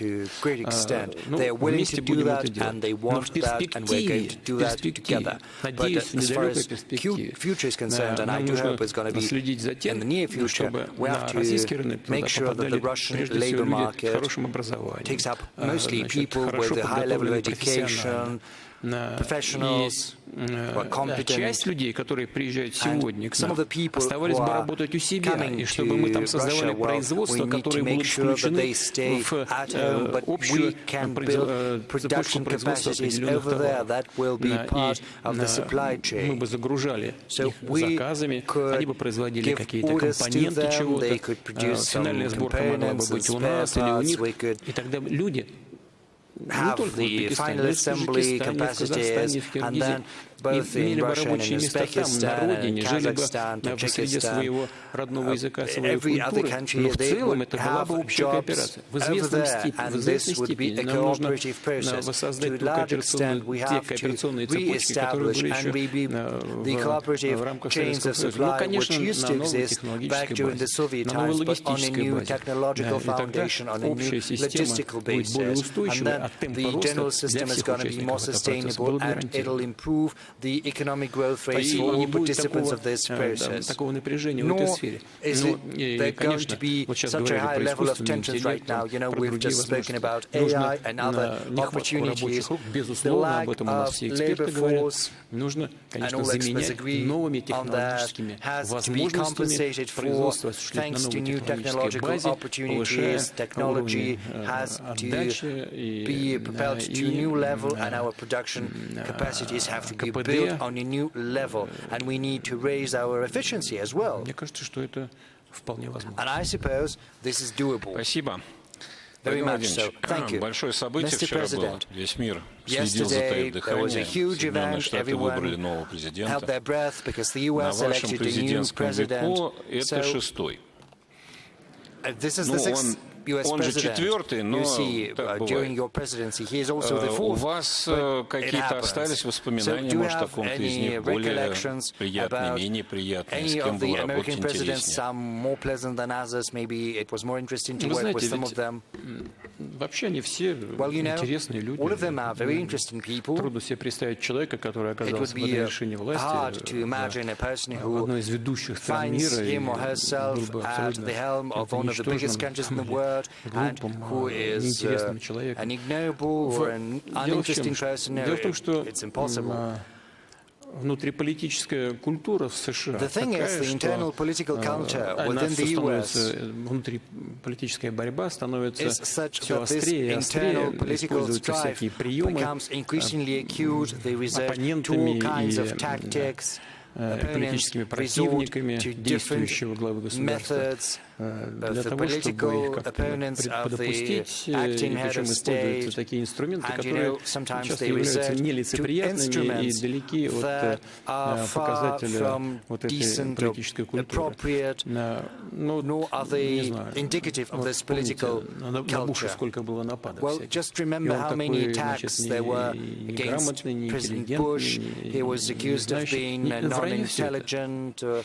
Значит, у нас очень много было противоречий. Я считаю, что значит, с точки зрения отношения к России, вот, политики на российском направлении, многие из них, практически все, я же говорю, все, что делалось в конечном итоге, в совокупности смотрелось как интервенция такая скрытая.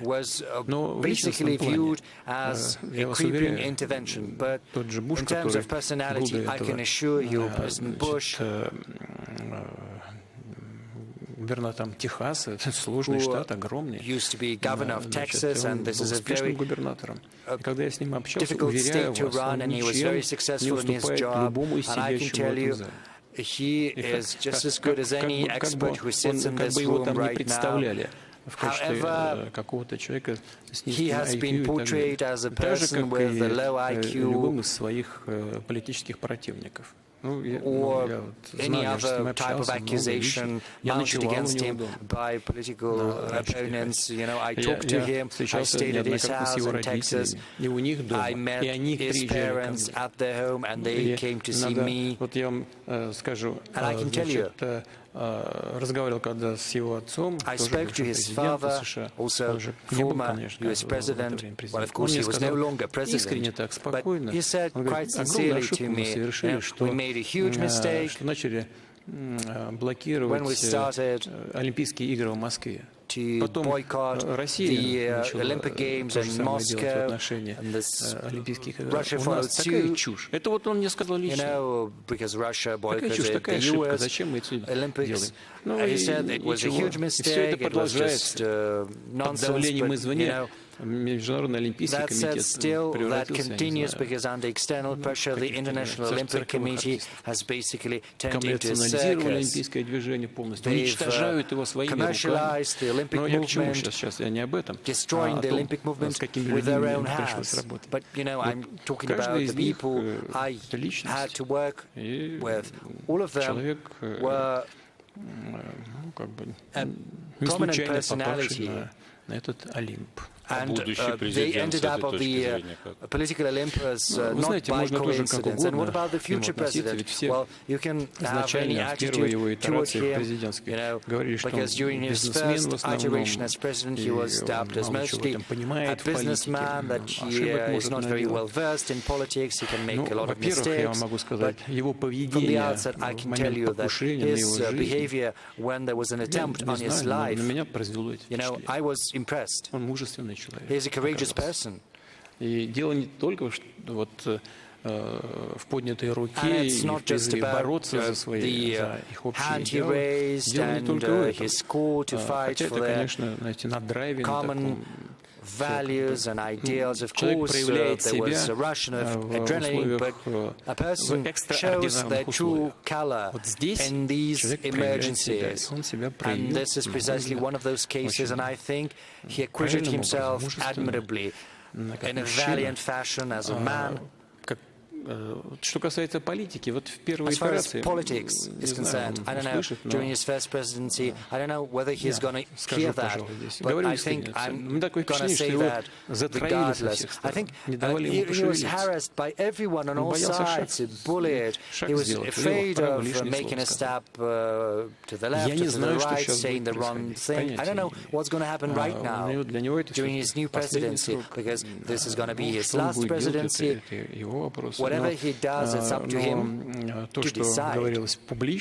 But what he's been saying publicly up until now, you know, I would be loath to comment on what was said during the electoral campaign, because, you know, that was a deliberate thing to fight for votes. But regardless, what he said about his desire to rebuild relations with Russia, to facilitate an end to the Ukrainian crisis, И, на мой взгляд, кажется, это заслуживает внимания. И я, пользуясь случаем, хочу поздравить его с избранием на пост президента. Я уже говорил, что мы будем работать с любым главой государства, которому окажет доверие американский народ. Так будет действительно и на практике. Если он выполнит то, что все время сейчас говорил, вот буквально в ближайшее время до инаугурации позвонит вам и скажет: Владимир, давай встречаться. Я не считаю зазорным и со своей стороны ему позвонить. Просто не делаю этого, потому что руководители западных государств с такого этапа, они чуть ли не каждую неделю мне звонили, а потом вдруг прекратили. Point, the European Western leaders were calling me almost every week, and then they stopped all of a sudden, and you see we're still healthy, very well, we're developing. If anyone among them wants to rebuild contacts, as I said, we have nothing against that. We're always open. We will rebuild these contacts and have a sincere discussion. But so far, there are many people who want to engage in a discussion. They are here in this room. So you're willing to talk to Trump? Yes, we are. Ну что же, пока нет Трампа, давайте проведем дискуссию с теми, кто здесь. Давайте начнем с профессора Фэн Шаолей. Let's start with Professor Fan Shaoli, please. Over to you, Professor.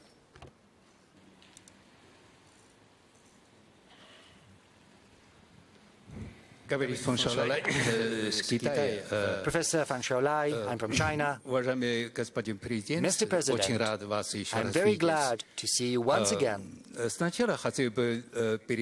the outset, I would like to express my gratitude on behalf of my Chinese colleagues for the excellent organization and for the hospitality extended to us during the Kazan summit.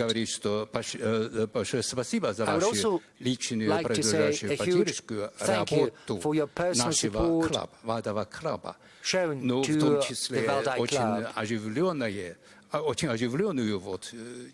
would also like to thank you for this lively discussion. I remember that 8 years ago, at this forum, I had the honor to ask you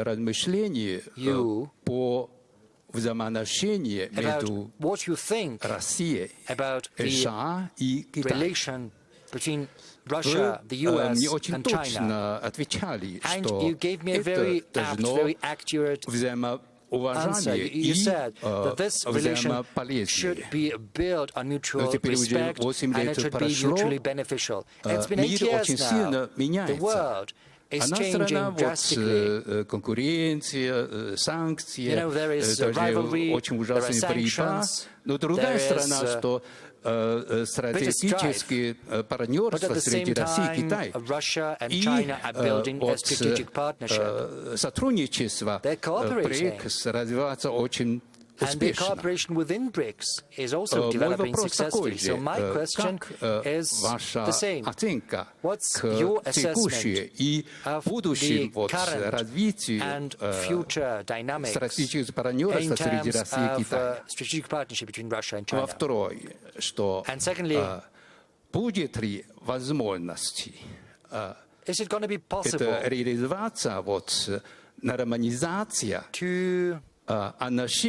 normalize relations between Russia and the US and also with China in this new environment? Thank you. Что касается отношений между Россией и Китайской Народной Республикой, оно носит беспрецедентно высокий характер и основано на взаимном доверии, чего нам не хватает в отношениях с другими странами, прежде всего со странами Запада. И я уже сказал, почему. Я знаю, если бы здесь были представители тех, в адрес кого if the representatives камни с моей стороны, они сейчас бы of those countries that I'm criticizing страничку выложили претензии в отношении России, в мой личный адрес. сейчас мы не будем дискутировать. Я хочу только сказать, что между Россией и Китаем уровень доверия находится на самой высокой точке в новейшей истории. И это, именно это, и наши личные, дружеские, именно дружеские отношения с председателем Китайской Народной Республики, Си Цзиньпинем, председателем Си Цзиньпинем, они являются очень хорошим залогом для развития межгосударственной связи. Я сейчас не буду вдаваться в детали, но все-таки 240 миллиардов торговый оборот – это не самый большой, но все-таки четвертое место среди торговых оборотов, среди ведущих торгово-экономических партнеров Китая. Это уже прилично. Это уже прилично. Вот это очень важное обстоятельство. И мы реально хорошо дополняем друг друга. Начали с энергетики, в том числе с атомной энергетики. По мере роста возможностей технологических мы этими технологиями обмениваемся. Это очень важно. И это значение растет. Поэтому мы расширяем номенклатуру своего сотрудничества, палитру наших возможностей, все больше и больше внимания уделяя высоким технологиям. Причем в разных, самых разных сферах. Китай очень многого добился. Я уже говорил, не помню, в прошлый раз я здесь говорил или нет, но на других публичных мероприятиях говорил, по мнению наших экспертов, та модель экономики, которую Китай взял на вооружение, он выработал эту модель естественным образом, исходя от потребностей жизни. Она является гораздо более эффективной, чем во многих других ведущих экономиках мира. Ну, прямо скажем, такие элементы, сочетающие и плановую экономику, и рынок, удается китайским специалистам это делать, а с политического уровня удается нашим друзьям, этим специалистам, не мешать это делать. Это очень важно. И получается эффект хороший. Китайская экономика работает эффективнее, чем другие экономики. Даже несмотря на то, что происходит определенная коррекция с точки зрения темпов экономического роста. Соединенные Штаты, к сожалению, проводят политику двойного сдерживания, то есть попытка сдержать и Китай, и Россию. Зачем это нужно работать на два фронта, тем более, совершенно непонятно. То есть, понятно, считают, что рост экономического могущества Китая представляет для них угрозу для их доминирования. Но, на мой взгляд, если хотят действовать эффективно, то этими методами надо было бы работать. Надо доказывать свое преимущество в честной, открытой конкурентной борьбе. И тогда к жизни вызывались бы внутренние силы развития в самих Соединенных Штатах. Они что делают? Запрещают одно, второе, третье. И в конечном итоге только наносят ущерб своему собственному развитию. Ну вот запрет китайских товаров или применение китайских технологий на американском рынке приведет к чему? К инфляции, к удорожанию производства.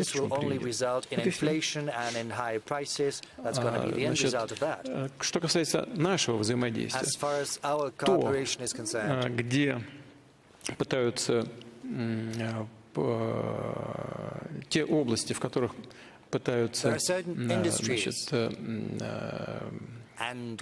сдержать развитие Китая, вполне может дополняться и нашим сотрудничеством с Китайской Народной Республикой. Ну, например, вот мы начали с энергетики, да? Это развивается очень активно. И в нефтяной, и в газовой сфере, и в области ядерных технологий. Мы же активно работаем и по созданию новых блоков атомных электростанций, по поставкам нефти и газа. Но это создает абсолютно надежную систему энергобезопасности для Китая. У нас же общая граница, и этому никто не может помешать. Никакие шторма, никакие перекрытия морских путей сообщения, ничего этому нашему сотрудничеству ничего помешать не может. Потому что у нас общая граница, как идет поставка, так и будет идти. Полная гарантия.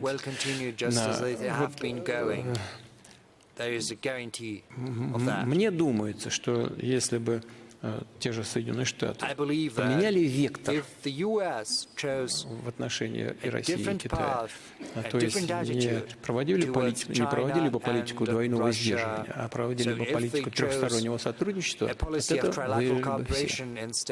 Проигравшим бы не было. Еще про тройственное сотрудничество вопрос был. А я сейчас сказал, я этим закончил. Отвлекся. Так, вот я, по-моему, там генерал Салик просил, поднимал руку из Пакистана.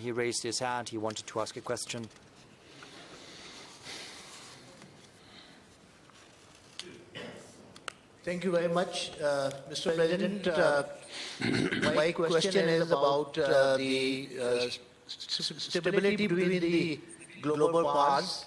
The New START treaty is expiring on February 2026, and there appear to be no chances of its renewal or extension, and no other treaty is being negotiated. So how do you see at the end of this agreement maintaining the stability of relations between the global powers? Вы знаете, ведь мы же никогда не отказывались от продолжения диалога в области стратегической стабильности. Но не открою секрета, все хорошо знают, и не только в этом зале, а во всем мире знают хорошо, что Соединенные Штаты и их, извините за это слово, сателлиты, по-другому в современных условиях сказать невозможно, в отношении руководителей тех стран, которые в ущерб себе идут по предложенному им из-за океана пути, в отношении России. Ну так вот, Соединенные Штаты ставят перед собой цель нанести России поражение. Стратегическое поражение. Что такое стратегическое поражение? Что такое добиться стратегического поражения конкретной страны? Но если не уничтожить эту страну, то, не знаю, свести эту страну до роли, до ничтожной роли. А зачем нам тогда ядерное оружие? И в это же время хотят с нами вести диалог по стратегической стабильности. Как это? Вроде нормальные взрослые люди. Мы готовы вести этот диалог, но в современных условиях здесь существует много моментов. Вот ваш коллега из Китая сейчас спрашивал по поводу взаимоотношений в треугольнике России, Китай, Соединенные Штаты. Я сознательно, честно говоря, так не хотел усугублять эту тему, вывел за рамки своего ответа вопросы международной безопасности. Сотрудничество России и Китая – один из важнейших факторов международной стабильности в целом. Но это имеет отношение к стратегической стабильности в области ядерных вооружений. В свое время, ну, во всяком случае, в прежние годы, нам все время так на ухо шептали, давайте поработайте с вашими друзьями в Китае, надо, чтобы они включились в разговор по поводу сокращения своих ядерных арсеналов, на что наши китайские друзья говорят, ну, ребят, вы что, у нас меньше носителей, меньше боеголовок, чем будем сокращать? Или вы сами снижаете на наши уровни, или дайте, мы дорастем до вашего, а потом вместе будем разговаривать по поводу каких-то снижений. Ну, логично, правильно? Все остальное чушь какая-то. Вот. А в то же время существуют ядерные арсеналы у других стран, кроме США, у Великобритании и у Франции. И они растут. Они не только растут, они качественно меняются. Совсем недавно, мне говорили, ну что НАТО, это не военно-политический союз, это прежде всего политический союз, а потом уже военный. Нет, мы видим, что совсем не так. На самом деле Соединенные Штаты целенаправленно или не целенаправленно, я думаю, что целенаправленно вернули во главу угла прежде всего военную составляющую НАТО, которую все вместе объявили о том, что собираются нанести нам стратегическое поражение. Как же мы не можем учитывать ядерные арсеналы Великобритании и Франции? Поэтому на сегодняшний день это вопрос непростой, он даже сложнее, чем был еще там, 20 или 30 лет назад. Но мы понимаем свою ответственность как страна, которая по своим возможностям, по количеству носителей, боеголовок и качеству современных вооружений, оно совершенствуется у нас. Сейчас уже подходим к тому, чтобы ставить на вооружение новейшие наши разработки, о которых я еще лет 5 назад говорил. Завершаем испытания постепенно. Мы это все понимаем. И в целом мы готовы к этому диалогу. Но надо, чтобы другая страна подходила к этому честно, учитывая все аспекты наших взаимоотношений. Ну, все. Но не может быть так, что здесь они нам собираются нанести стратегическое поражение, а своим гражданам говорят, ребят, все спокойно, все нормально. Business as usual. Не бойтесь, ни о чем не думайте. Так не бывает. Нам стратегическое поражение, а вы ни о чем не думаете. Ну как же? Поэтому давайте мы с открытыми картами, спокойно, по-деловому, без всяких двойных, троих, пятерных стандартов, просто будем говорить об этом. Мы, кстати говоря, неоднократно это и предлагали. Ну, когда мы начинаем говорить об этом предметно, там сразу пауза. Посмотрим, как будет формулировать свои предложения, если они вообще будут на этот счет, новая будущая администрация. Владимир Владимирович, вы упомянули тогдашнюю демонстрацию новейших разработок. А новые новейшие разработки какие-нибудь есть? Есть, постоянно что-то возникает. Вчера только разговаривал с одним из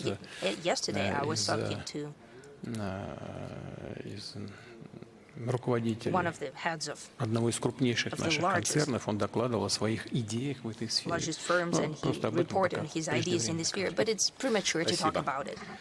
Так, профессор Нагейра, вот в первом ряду, Бразилия.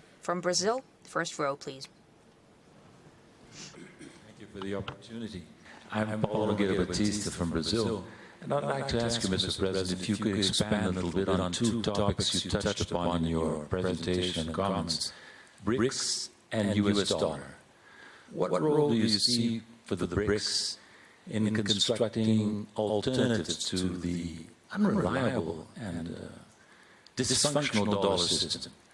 Russia proposed in this 2024 chairmanship of the BRICS detailed interesting proposal for a new system of cross-border payments based on national currencies. How do you see this discussion going forward? Are you confident that we can move forward on this basis? And second point, more difficult one, don't you agree that payments in national currencies have a limit and that we ultimately must move step by step, gradually and carefully towards new means of payment, a new reserve currency? President Lula, by the way, made this point in his statement to the Kazan summit, and I would like to hear your views on that. Thank you. Вы знаете, я свою позицию основываю на том, что предлагают нам наши эксперты. Я им доверяю, они, безусловно, являются экспертами международного класса. И я предварительно проговорил предложение наше, когда какая-то идея генерируется, потом моя роль в том, чтобы внутри страны, в экспертном сообществе, и в правительстве, и в Центральном банке прокачать эти идеи, эти предложения. engage with these ideas.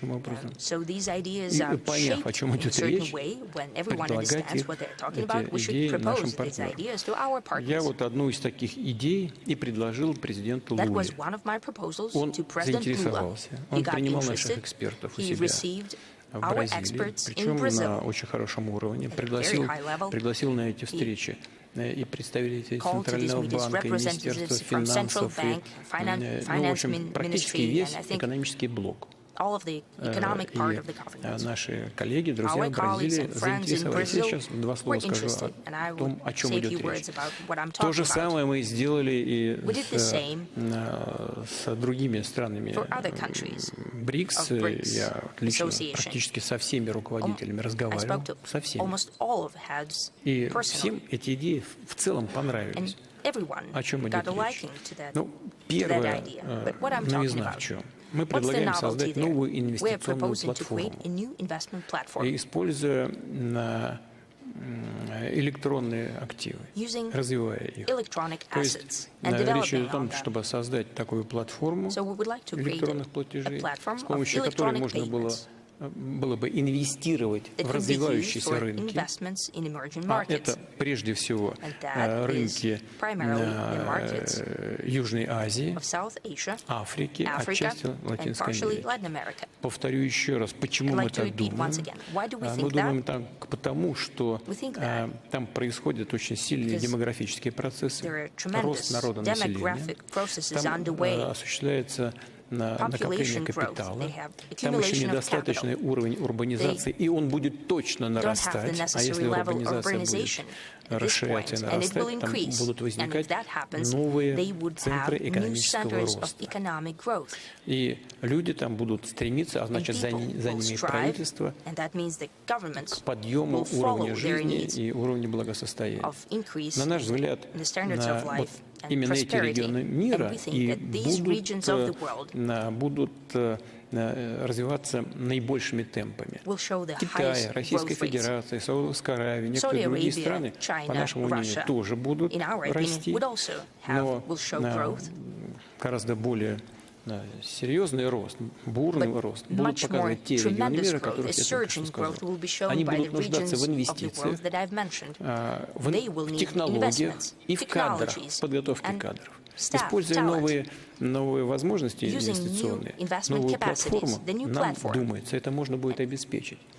Причем эти инструменты, электронные инструменты, мы можем сделать практически безинфляционными, потому что если это будет избыток, перебор, мы можем их изымать. Если это будет не хватать, мы можем дополнительно регулировать с помощью контроля со стороны центральных банков и нового банка развития БРИКС. Руководство нового банка развития БРИКС эта идея тоже понравилась. Здесь разные точки зрения существуют, разные подходы. В целом, кто-то заинтересовался больше этими идеями, кто-то меньше. Но мы договорились создать рабочую группу. И на экспертном уровне, на правительственном уровне, и сейчас будем этим заниматься. Мы никуда не спешим. Это не ответ на события сегодняшнего дня. Нет, это даже не ответ на то, чтобы как-то противодействовать ограничениям в сфере в области финансов. Сейчас я об этом тоже скажу. Нет, это просто задумка, как нам организовать работу на перспективных и растущих быстрыми темпами рынках. Это касается не только стран БРИКС. Это касается и тех стран, которые не являются сегодня членами БРИКС. Это просто для нас возможность инвестиций, захода на эти рынки, а для них возможность воспользоваться нашими возможностями. И если это по-другому невозможно сделать будет, мы будем опираться на только перспективные проекты, которые будут реализовываться и отдавать отдачу, то этот механизм можно запустить, он на наш взгляд заработает. Что касается сегодняшнего дня, то использование национальных валют все-таки дает свой результат. И И вот для России, например, у нас уже 2/3 нашего торгового оборота, 2/3 обслуживается в национальных валютах. А что касается стран БРИКС, 88% обслуживается в национальных валютах. Мы сейчас говорим о том, чтобы использовать электронные инструменты обмена финансовой информацией между странами, между центральными банками наших стран. Это так называемая система BRICS-Bridge.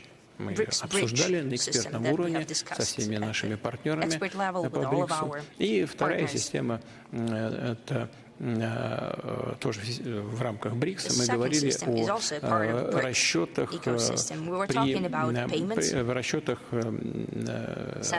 на биржах. Значит, на биржах ценных бумаг. Поэтому вот на сегодняшний день, мне кажется, это оптимально на то, над чем мы работаем и над чем мы работать должны в ближайшее время. Я много слышал на экспертном уровне, в журналистских кругах говорят о том, что нужно там думать о создании единой валюты. Ну, рано пока об этом говорить. И у нас нет таких целей между собой. Потому что для того, чтобы говорить на каких-то какой-то общей валюте, то нужно, во-первых, добиться большей интеграции экономик. Первое. И второе, нужно как-то качество экономик поднять на определенный уровень, с тем, чтобы это были очень похожие, совместимые по качеству, по структуре экономики друг с другом. Просто остальное будет нереалистично, а может даже и во вред. Поэтому спешить никуда не нужно. И закончить с того, чем обычно начинаю, когда отвечаю на вопросы подобного рода. Мы же не стремились отказываться от доллара и не стремимся к этому. Это делают сами политические и финансовые власти тех же Соединенных Штатов или Европы, когда отказывают в расчетах в евро. Евро еще не встало на ноги, как мировая валюта, а они уже сами своими руками ограничивают. Ерунда какая-то. Что касается Европы, там вообще проблема заключается в том, что вопросы решения в области экономики принимаются политиками, которые часто, к сожалению, для этих стран не являются даже экспертами в области экономики и финансов. И это идет только во вред этим странам. Поэтому мы не, в России, во всяком случае, мы не отказываемся от доллара и не собираюсь этого делать. Нам отказано просто в том, чтобы использовать доллар как инструмент платежей. Ну, отказано. Это, на мой взгляд, это страшная глупость со стороны финансовых властей США, потому что на этом, на долларе, держится все могущество США на сегодняшний день. Они взяли своими руками это подрезают. Мне бы казалось, чего бы ни происходило, доллар, как священная корова, им нельзя было трогать. Нет, взяли своими руками, там, рога подшибали, вымя не моют, а наоборот, эксплуатируют почем зря. Сами виноваты. Расчеты в долларах сокращаются, значит, в мире. Не сильно пока. Значит, как средство накопления, тоже потихонечку, даже в странах, ближайших партнерах, тоже потихонечку, но снимается, сужается. И, но тенденция уже становится. Ну, своими руками все делают. А мы не боремся. Вот наши предложения не направлены на борьбу с долларом. Мы просто в ответ на вызовы времени, в ответ на новые тенденции развития мировой экономики, думаем над созданием новых инструментов. И прежде всего, конечно, вот актуальным является, как я уже говорил в начале, создание системы использования уже наработанных систем в каждой стране обмена финансовой информацией. Ну и вот те инструменты, которые я указал, будем развивать. Спасибо. Так, Александр Акович, Сербия.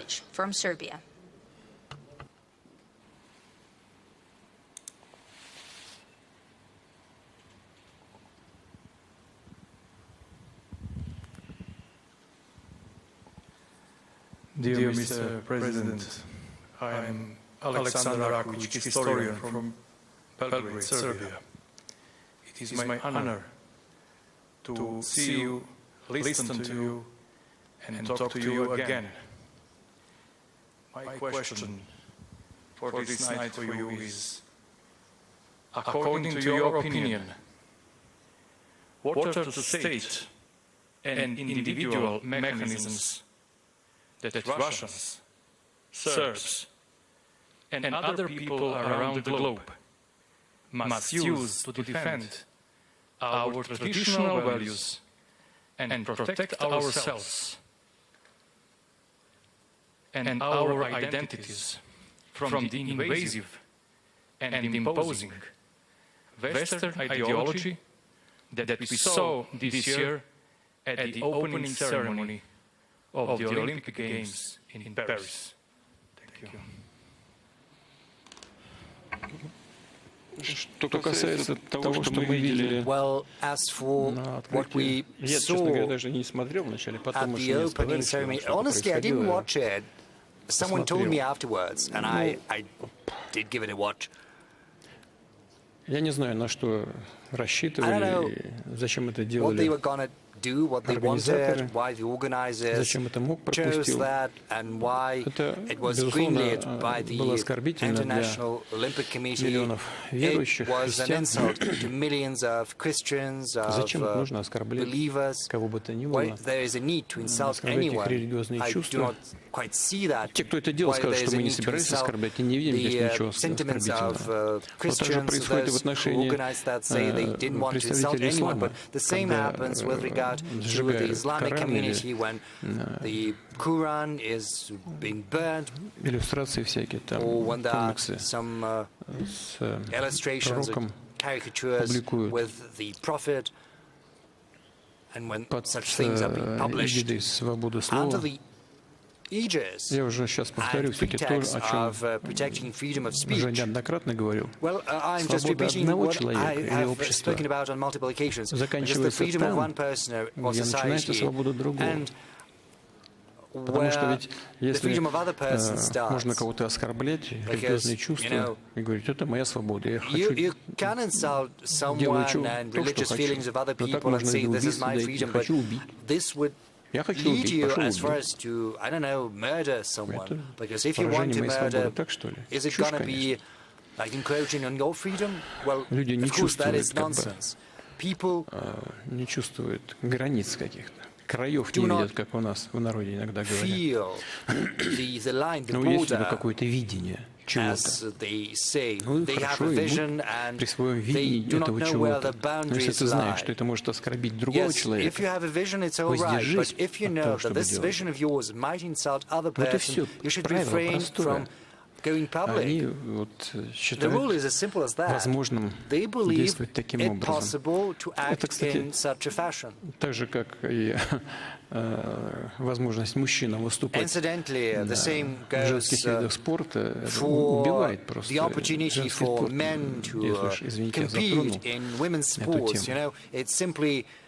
На мой взгляд, некоторые виды спорта женскими не являются. Прошу прощения, женщины скажут, что я не прав. Ну, ладно, это уже другая тема. Но если женщины участвуют там, в этих видах, там, штанга, бокс, я не знаю, борьба, ну, пускай женщины между собой соревнуются. Ну, это же просто человек, потому что он объявил себя женщиной, пошел у всех выиграл, но сломал там женщину. Убивают женский спорт. Женщинам невозможно будет выступать нигде. It simply destroys women's sports because women пускай will have эти no люди между chance собой of борются, competing. Объявили себя женщиной. Но те, кто объявили, пускай выступают и борются между собой на Олимпийских играх. If you're a man and you declare yourself a woman, you should compete with similar справки people. берут, что с детства чем-то больны и употребляют какие-то препараты, да, которые дают явные преимущества Get a medical в ходе certificate, say that they have an соревновательного процесса. illness, Давайте and между they ними take будем a устраивать medicine, соревнования. and they have an unfair Это же advantage. так Well, you can organize естественно, again a просто, competition на among мой people взгляд. Чего who здесь такого-то? Никого не use the обижает, same кстати говоря. method. This is only natural, and this is not going to insult anyone. No one is going to be offended by Как that. защищать свои ценности Now, as всеми far as доступными нам protecting our средствами? values is concerned, I think we should use any means at our disposal to protect these values. Так, Ван Вэнь. Mr. Van Ven, please. Thank you. My name is Wang Wen from Shanghai Institute of the University of China. I'm so glad to see you again. And my question is about Russia's China policy in the coming 4 years, as well as the future international system changes. Because we know Trump is back. Let me imagine if one day President Trump call you and ask that, like that, let's join forces to compete China.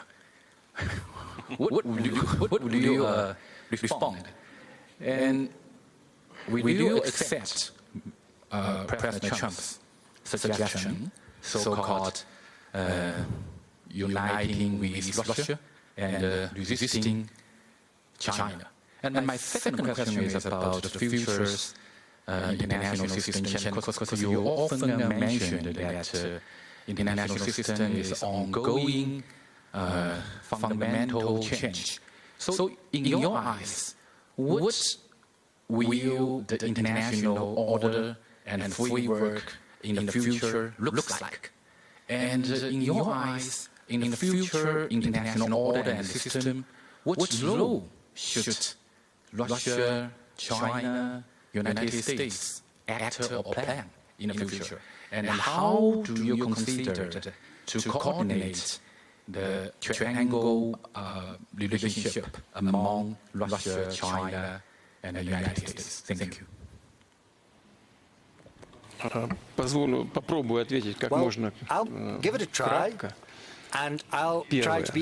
Мы с Китаем сотрудничаем и дружим не против кого бы то ни было. Наши отношения с Китаем не направлены против третьих стран, в том числе против Соединенных Штатов. Наши отношения с Китаем направлены на то, чтобы создавать условия для развития наших государств и создания необходимых условий для безопасности народов. То же самое касается наших отношений с Соединенными Штатами. Мне с трудом могу себе представить такой вопрос со стороны господина президента избранного. Я думаю, что он понимает, что это вопрос очень далек от реалий, в которых мы живем. Россия ни с кем не объединяется против кого бы то ни было. Тем более это выглядит мне абсолютно нереалистичным в отношении Китая, с которым у нас достигнут, как я уже говорил, беспрецедентно высокий уровень взаимного доверия, сотрудничества и дружбы. Я полагаю, что такие государства, как Китай и Россия, имеющие сотни, тысячи общих границ, общую историю сосуществования практически в одном пространстве, несмотря на разницу культур, имеющих общие ценности, это само по себе огромное достижение, которым мы должны пользоваться сегодня и оставить эти достижения, укреплять их для будущих поколений. А что касается возможности восстановления отношений с Соединенными Штатами, мы для этого открыты, но в значительной степени мяч на стороне Соединенных Штатов, потому что мы с ними отношения не портили. Мы против них никаких ограничений и санкций не вводили. Мы не способствуем тому, чтобы на близких к ним территориях разжигался какой бы то ни было вооруженный конфликт. Мы к этому никогда не стремились и на практике никогда, себе этого не позволяли. Непонятно, почему это позволяют себе Соединенные Штаты. Надеюсь, что и у них придется в конце концов осознание того, что этого лучше не делать, если мы не хотим каких-то глобальных конфликтов. Ну, избранный президент Соединенных Штатов господин Трамп примерно в таком же ключе высказывался. Посмотрим, как будет это функционировать на самом деле. Имея в виду, что такой институт, that such an institution as the в presidency Соединенных of Штатах, the он так или US иначе связан определенными is обязательствами, bound by он так certain или иначе obligations, by certain связан с теми людьми, responsibilities. которые The president of the способствовали US его has приходу tied to a во certain власть. extent Мне to когда-то those people who helped him Жак Ширак arrive in говорил, power. что You know, о in какой the past, демократии мы Jacques там Chirac что-то said, говорим. you know, Какая what kind of демократия? democracy can we Там talk без about in the миллиарда, US? если у тебя Because миллиардов without a долларов в кармане billion, нет, if you don't даже have a думать billion не US нужно dollars о in the возможном pocket, участии в you выборах. shouldn't Не то, even что entertain the участвовать. thought Думать of нельзя. participating in the Значит, elections. ну, так You оно know, и есть. Но те, let кто alone дает эти participate in миллиарды, practice. And those people who provide они those же billions, участвуют одновременно и в формировании будущей команды. they participate А если in они кого-то building the future делегируют, team. они And имеют if they возможность delegate влиять на someone, тех людей, they которых have они a делегировали в lever эту команду. for exerting И influence здесь очень upon those people who will be важно, part of that team. насколько избранному So лидеру it's important удается наладить to контакт see не только whether с этими the группами влияния, так President-elect называемым теневым manages to глубинным build good государством, relations но и with this с so-called населением, deep state and народом, с also избирателями. build contacts Если and он relations выполняет with the данные voters. избирательным If обещания, его he авторитет растет, keeps и он, his опираясь на promises, этот авторитет, his authority становится is growing самостоятельной and he политической can use фигурой, that в том числе и в authority отношениях с to группами become an влияния, independent которые помогали political ему прийти figure, к власти. even in his Это relations очень with сложный those процесс. influence groups that Что будет help him происходить в Соединенных arrive Штатах? Мы с in вами не power. знаем, It's a я very не знаю. complex Но я process. What's очень going to happen рассчитываю in the на то, US is что something we cannot tell for sure, but I'm наши отношения hopeful с Соединенными that our Штатами relations with the United когда-нибудь States все-таки of будут America восстановлены, will мы к be этому открыты. re-established at a Пожалуйста. certain point in time, and we are open to Спасибо. that. Thank you. Так, Thank you. вот отсюда, давайте, вы Someone from here. упоминали Yes. Японию. Вот, You mentioned Japan, I think. господин Абиру. Mr. Nibiru is here. Спасибо. Thijs Kabiru, Thank you. фонд Thijs Kabiru, мира Сасагава. Sasagawa Peace Foundation. Разрешите мне задавать вот такой же вопрос, I would like to но ask you a similar тоже question, связан с Японией. but it's about Japan. Стратегическая обстановка The в strategic Восточной Азии landscape становится in все East более Asia напряженной. is becoming increasingly tense. В основе этого лежит This is стратегическое due to соперничество the между strategic rivalry США и Китаем. between the United States on the one hand Россия and China в on the этом other. соперничестве And явно на in this стороне rivalry, Китая. Russia is clearly on the side of Частота China. совместных военных учений The между frequency of Россией и joint Китаем заметно military возросла exercises в этом between регионе. Russia and China С has другой increased стороны, significantly in this Азия region. – это On the регион other с hand, множеством Asia is a region ценностей и стратегических интересов great России value. в этом регионе and Russia's не strategic должна interest ограничиваться in this отношения region с Китаем. should not be completely bound by its Как relations Россия with China. пытается совместить How is Russia два trying to вызова. combine С одной стороны, позицию these России в американо-китайском interests? So on the one hand, there is the в Восточной confrontation Азии between China and the US and East Asia. и сохранение At the пространства same time, для how is Russia going стратегической about многосторонней trying to интереса preserve России в этом the регионе? И latitude for как бы pursuing вы strategic stability goals in оценили this region? будущее And another question, российско-японские what's your отношения assessment в of the этом future of стратегическом Russian-Japanese контексте, relations ну, within скажем, this через strategic 5 лет? Спасибо. context? Say, what's what is gonna look like in the next 5 years? Действительно, ситуация в Восточной Азии, Indeed. она не становится спокойнее, не становится стабильнее. Situation in East Asia Но Китай здесь ни при is чем. not becoming any less Конечно, Китай наш ближайший unstable партнер, друг, но я or less постараюсь tense. объективно But it's not due to рассуждать. China. Объективно. Yes, China is our friend and Но Китай closest разве partner. создает какие-то But там let me say that какие-то блоки? objectively, it's not Я не China хочу that is выступать building и blocks over there in East адвокатом Asia. Китая, но I просто do not want to я act понимаю, там as много China's advocate. внутренних проблем. I understand Между there are соседями many всегда есть internal проблемы. issues because there are always Мы знаем, issues здесь я же не between открою neighbors. секрет. I'm not Есть определенные sharing any сложности на secret with границе you. между There are Индией и certain Китаем. difficulties Но on люди the Chinese-Indian опытные, border, грамотные, but думающие о будущем своих народов, ищут компромиссы и находят.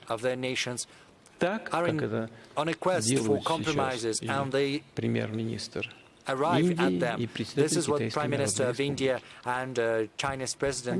Диалог ведут в том числе, вели этот диалог и в Казани. И надеюсь, это позитивно отразится на будущем развитии китайско-индийских отношений. Что касается ситуации в Восточной Азии в целом, Китай, что ли, там блоки создает? Это Соединенные Штаты создают блок. Один блок, второй, третий. Теперь НАТО формально туда уже влезает. Ничего хорошего не происходит, когда создаются замкнутые военно-политические блоки, под явным дирижированием какой-то одной главной страны. Все остальные страны, как правило,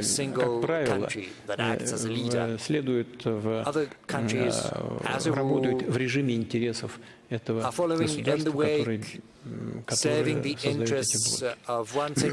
И пусть те, кто с такой легкостью совсем соглашаются, подумают об этом.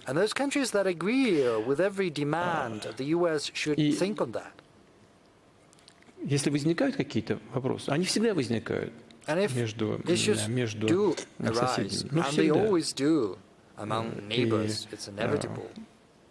Все-таки стремиться нужно к тому, чтобы на региональном уровне, без вмешательства внешних сил, руководители этих стран находили в себе и силы, и мужество, и терпение, и готовность к тому, чтобы искать компромисс. Если вот такое отношение к делу будет набирать обороты, то эти компромиссы всегда можно найти. Они будут найдены. Поэтому обвинять Китай в каких-то агрессивных намерениях, когда не он создает агрессивные блоки, а те же Штаты, мне кажется, совершенно некорректно. Теперь, что касается того, что Россия на стороне Китая, а не на стороне тех, кто эти блоки создает. А как же? Конечно, мы на стороне Китая. Во-первых, в силу того, что я сказал выше, мы не считаем, что Китай проводит в регионе агрессивную политику. Новая крутится вокруг Тайваня.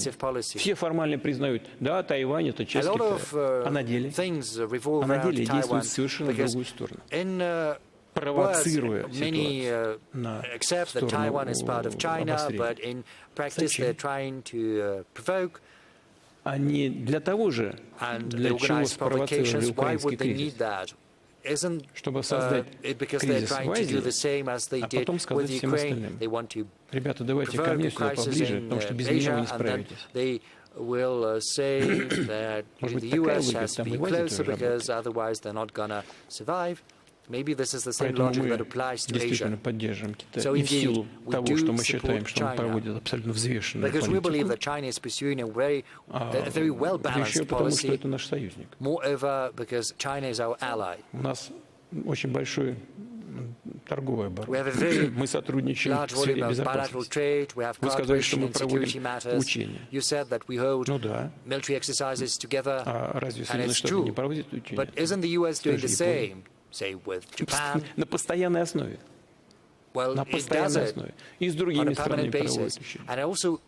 Тоже на постоянной основе. Вот я говорил как-то, мы в конце 90-х годов перестали использовать нашу стратегическую авиацию.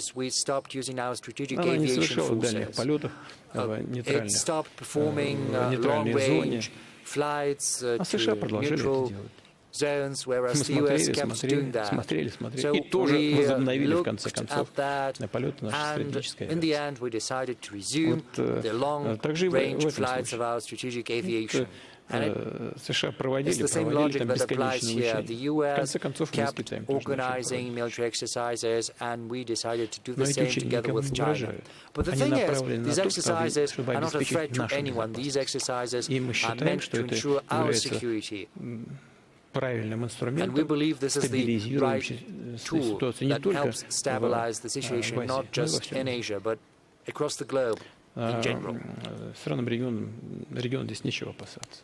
The countries of the region have Хочу еще nothing to раз fear подчеркнуть from наше these сотрудничество с Китаем в exercises. I would целом like to и reiterate в once военной, again that our cooperation with военно-технической China области in general направлено and на in the military укрепление нашей political безопасности field и не направлено против is третьих aimed стран. at reinforcing our security. Что It's not касается Японии, наших aimed against двусторонних third отношений с countries. Японией, Now, as for our bilateral тоже ties могу повторить with Japan, I то, can что say it говорил again. и с What вашими коллегами. I told to Мы же не your ухудшали colleagues. отношения с We're not the Японией. Мы чего ones плохого Японии to сделали? Последнее время. sour Мы вели relations with переговоры, Japan. We did nothing пытались найти wrong ответ against на очень Japan. сложный We were вопрос по held мирному in договору. negotiations. We were trying to Кстати arrive говоря, at a звучали solution to a вопросы о very возможных complex компромиссах matter на основе of the peace декларации treaty, and 1956 there was года. talk about Мы ее a даже very difficult ратифицировали в compromise Советском Союзе. based on the Японская страна 1956 потом отказалась declaration от этого. of the Soviet Тем не менее, Union, even по просьбе ratified this японской declaration. стороны мы It was вернулись к этой the декларации, Japanese side возобновили that диалог. renounced Да, that все declaration, but непросто. it was at the request Но в целом of мы Japan that we слышали got back to this партнеров, думали о том, declaration. We agreed to как и that. что We выстроить resumed на our базе этой talks. декларации We were 56 thinking года. what we Потом could do вдруг based on that Япония взяла и declaration of ввела против нас санкции. 1956, and then all of a sudden Да еще Japan записала slapped в sanctions список on угроз, that, где-то and Japan на even какое-то put третье, us четвертое on место a поставила list Россию. of Какая threats. угроза? Чего мы We're in the third Японию or fourth угрожаем? spot, and what way are we a Санкции ввели. threat to Мы чего вам Japan? You know, плохого-то сделали? what Вы зачем это сделали? what did we do Потому что wrong? получили команду из Вашингтона. Because you got an order from Washington. Maybe you should have told Washington, okay, guys, we'll think about that, you know, without giving offense to a partner and to ally. Беспрекословно исполнить Why приказ. did Зачем вы Japan это have сделали? to simply blindly follow that order coming from Washington? Значит, но слава богу, там есть в Японии еще умные люди, да, они продолжают Thankfully, there are сотрудничать, some smart особенно people in Japan в области who энергетики, continue не уходят working от with наших us, компаний и так especially далее. in И energy, видят, with что our все companies, надежно. and they see Несмотря на то, что Япония ввела какие-то санкции, мы ничего в ответ-то не делаем. Как компании японские работают, у нас так и работают. Japanese companies that Хотят used to work работать. in Russia can Пусть keep on продолжают. working if they Мы want сейчас видим to. некоторые сигналы даже от And американских we are компаний. also getting Приходит, что some они хотят messages вернуться and в нашу. signals from Пусть American companies saying that Ну, they want конечно, to в get новых back. условиях. Let them, but of Потерями, course, естественно, но это не мы, new конечно, виноваты. conditions, new terms will apply, Мы some готовы losses выстраивать will have to be отношения с incurred, Японией. И but на следующие we 5 are лет, и на willing to следующие build 50 and Япония rebuild наш ties естественный with партнер, Japan, потому что because for the сосед. next 10 and 50 years, Были Japan разные is периоды our в истории наших natural отношений. ally, Были трагические natural neighbor, sorry. страницы, были Yes, there were some tragic pages in такие, our которыми можем history, гордиться. and there are Мы also нас some любят pages we can be Японию, proud японскую of. культуру любят. We love Japan and Russia, and японскую Japanese кухню любят. culture, Japanese cuisine are well beloved. Мы ничего не Russia, разрушали. we were not the ones to destroy Сделайте выводы для anything. себя, So, и мы не будем just draw your own conclusions, дурака валять, дурачиться, and там, we're отталкиваться, not вам что-то в gonna вину fool ставить. Мы around готовы, trying to пожалуйста. blame you. We're Возвращайтесь, willing. и все. Do come back. Вот и все, пожалуйста, добавить нечего. That's it. I don't have anything to Владимир add to Владимирович, that. а наше стратегическое сотрудничество с Корейской Народно-Демократической Республикой тоже направлено на укрепление нашей безопасности, как с Китаем? У Корейской Народно-Демократической Республики есть договор, который мы подписали с другими странами, и был с Советским Союзом, потом просто естественным образом прекратил свое существование. Мы, по сути, вернулись к нему. Вот и все. Там новизны никакой нет. Вот, кто бы чего ни говорил, все, что было практически, все, что было прописано в договоре между Корейской Народно-Демократической Республикой и Советским Союзом, все просто с новыми какими-то нюансами воспроизведено в новом договоре. Да, конечно. И направлено это на обеспечение безопасности в регионе, ну и нашей взаимной безопасности. Учения будем проводить? Посмотрим, можем учения проводить. Почему нет? Там есть статья 4, которая говорит о взаимной помощи в случае агрессии со стороны другого государства. Там все есть, и повторяю еще раз, нет практически никакой новизны по сравнению с договором, который просто закончил срок своего действия еще со времен Советского Союза. Спасибо. Арвинд Гупта, пожалуйста. Mike. Thank you, Mr. President, for a brilliant presentation and this interaction. My question is about India-Russia relations. You have met Prime Minister Modi several times in the last few months. Prime Minister Modi at one point of time mentioned to you that this should not be an era of wars. How do you see that statement? How do you interpret that statement? What is the meaning of that statement for you? That's one. Secondly, if you could also tell us, in this concept of Eurasian security, what role do you see for India? And thirdly, in this changed geopolitical environment, and you also mentioned about the importance of civilizations, civilization values, Russia being a civilization state, India being a civilization state, what are the areas in which, new areas in which India and Russia can work together? Thank you very much. Индия наш естественный партнер, союзник на протяжении 10 лет.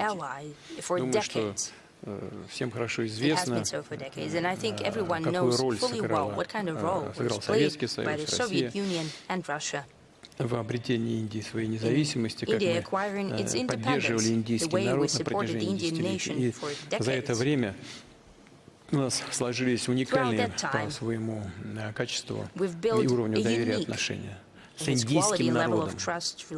Вот прямо скажу это в таком контексте.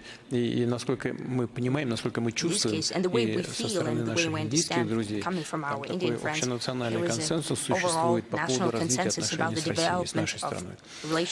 И на этой базе, на этой основе мы развиваем отношения с Индией по всем направлениям. Это касается и экономики, она развивается хорошими темпами, причем тоже по разным направлениям. Это, скажем, энергетика. Мы, кстати, готовы, кроме поставок нефти, поставки на индийский рынок возросли многократно. Это касается возможности поставок СПГ, сжиженного природного газа. Мы работаем активно в области атомной энергетики и возводим в Индии атомные электростанции. Мы с огромным уважением относимся к идее премьер-министра Моди, к его идее «Делай в Индии», к его призыву «Делай в Индии», готовы инвестировать. Вот, скажем, в той же области энергетики одна из самых крупных иностранных инвестиций, $20 миллиардов, это российская инвестиция. И мы готовы дальше это развивать в таком же ключе. Сейчас, конечно, мы должны думать о новых технологиях, и мы думаем об этом, и будем в этом отношении двигаться. Вот на последней встрече господин премьер-министр обратил внимание на то, что индийским производителям сельхозпродукции есть острая необходимость увеличить количество и объем поставок удобрений. Мы это сделали и готовы наращивать, имея в виду потребности индийского сельского хозяйства. Есть и другие сферы. Их много. Индия – великая страна, самая большая сейчас по населению, 1,5 миллиарда человек, плюс 10 миллионов ежегодно. Развивается быстрыми темпами. Она лидер по темпам экономического роста среди крупных экономик. Сколько там? 7,4, по-моему, 10% роста ВВП в год. И Индия относится как раз к тем странам, темпы развития которых будут развиваться большими темпами, чем даже благополучно развивающиеся экономики сегодняшнего дня. Поэтому наше видение того, что, как и где, в каких сферах и какими темпами должны развиваться наши отношения, оно строится, исходя из реалий сегодняшнего дня. А реалии такие, что в разы увеличивается объем нашего сотрудничества. Торговый оборот пока не такой большой, как с Китаем, но все-таки почти $60 миллиардов, это 58 с чем-то. Ну, и увеличивается ежегодно. И в этом году уже за 9 месяцев текущего года эта тенденция сохранилась. Что касается решения острых кризисов, мы с большим уважением и благодарностью относимся к идеям индийского руководства и, прежде всего, премьер-министра, который высказывает о своей озабоченности по поводу, скажем, конфликта, в том числе на украинском направлении, и предлагает свои идеи по урегулированию.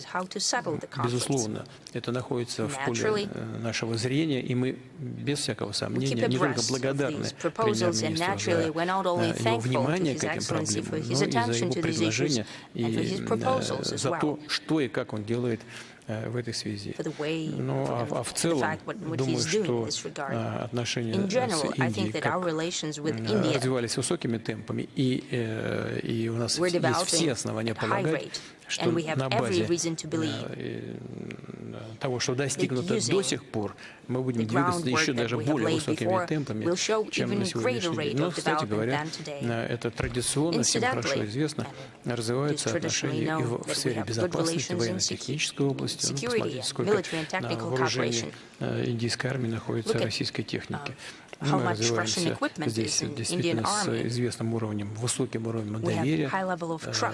Вместе мы не просто продаем в Индии наше вооружение, вместе занимаемся разработками. Система BRICS хорошо известна, мы ее сделали практически используемой в трех сферах, и в воздухе, морячили, и на суше. И эти разработки в интересах обеспечения безопасности Индии продолжаются. Это всем хорошо известно, не вызывает ни у кого абсолютно никаких вопросов или какого-либо раздражения. Но свидетельствует о высоком уровне нашего доверия и сотрудничества. Так мы будем делать на ближайшую историческую перспективу, надеюсь, и в будущем. I hope that will be in the near future and in the far future as well. Можно я немножко? Can I ask questions now? So are we close to midnight? Yes. А Германа все нет. And we're still here. Okay. You can go ahead and choose. At the very back of this sector, I see a hand, but I don't see who's raising it. A lady there, closest to you? No. Over there. Raise your hand, please. Over there. Thank you.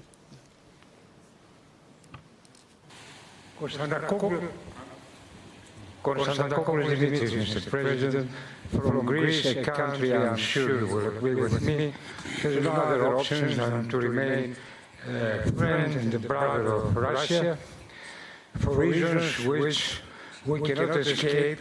They are inside our deepest cultural and historical identity.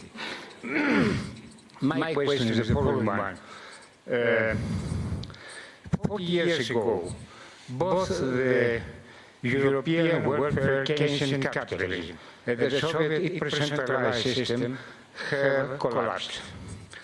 During the 4 decades that passed, we have seen the multiplication of economic crises, of wars, of ecological problems, and of many other problems. I'm wondering if it has not come the time to orient ourselves towards a kind of planned economy in national, regional, and international level. I don't mean the sclerosis of the past, so to say, a little bit military socialism. I mean a system as the one you described, of a combination of market and plan, a system like the one you try to apply in your country just some years after the October Revolution with the new economic policy, even to introduce some elements of socialism, as you referred also to your revolution in the beginning of your intervention. Thank you. Знаете, чем острее кризис, the more acute the crisis, the more plans, the more planned economy is. Требуется вмешательство государства для урегулирования возникающих проблем. The greater the need for the government to intervene in the solving of the crisis. Накопленных ресурсов, тем громче звучат предложения о том, чтобы переходить исключительно к рыночному регулированию. Здесь приходят, условно, либералы и демократы начинают все тратить, что было накоплено консерваторами. Потом проходит какое-то время, опять возникает кризис перепроизводства, условно, либо кризисы, связанные с этим, и все повторяется бесконечное число раз. все возвращается на круги своя. Это суверенный выбор каждого государства, как построить свою экономическую политику. Вот Китай нашел эти возможности. А знаете, почему этому удалось? В том числе и не в последнюю очередь, потому что Китай суверенное государство. А многие, значит, сегодняшние экономики, они в силу самых разных причин, в силу своих обязательств в рамках экономических союзов, военно-политических союзов, добровольно отказались от части своего суверенитета и не в состоянии принимать решения ни в области экономики, ни в области обеспечения своей безопасности. Я сейчас никого ни к чему не призываю. Я просто отвечаю на ваш вопрос. Наверное, в какой-то момент наличие драхмы, наличие национальной валюты, было бы целесообразно, потому что можно хотя бы с помощью инфляции, как-то регулировать социальные процессы и избавиться от социального напряжения, не перекладывать все на плечи населения, все сложности, связанные с развитием экономики. Но в свое время Греция приняла другие решения, переподчинила себя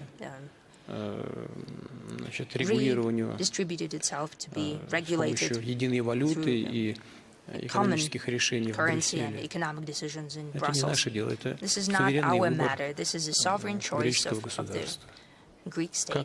Как теперь в этих условиях поступать, мне сложно сказать. Но, как мне говорили некоторые мои друзья и коллеги из Евросоюза, такие, кстати, еще есть, в Брюсселе принимается больше обязательных для стран-участников Евросоюза решений, чем принималось Верховным Советом СССР в бытность существования Советского Союза. Здесь есть и плюсы, есть и минусы, но это уже не наше дело. Я попробовал ответить на ваш вопрос, не знаю, достаточно ли. Вот так я думаю. Да. Да, пожалуйста. Yes, please go ahead. Over here. Сейчас дадут микрофон. You will have the mic to you. Большое спасибо, Владимир Владимирович. Тем более, что я пока первая женщина, которая участвует в сегодняшней дискуссии.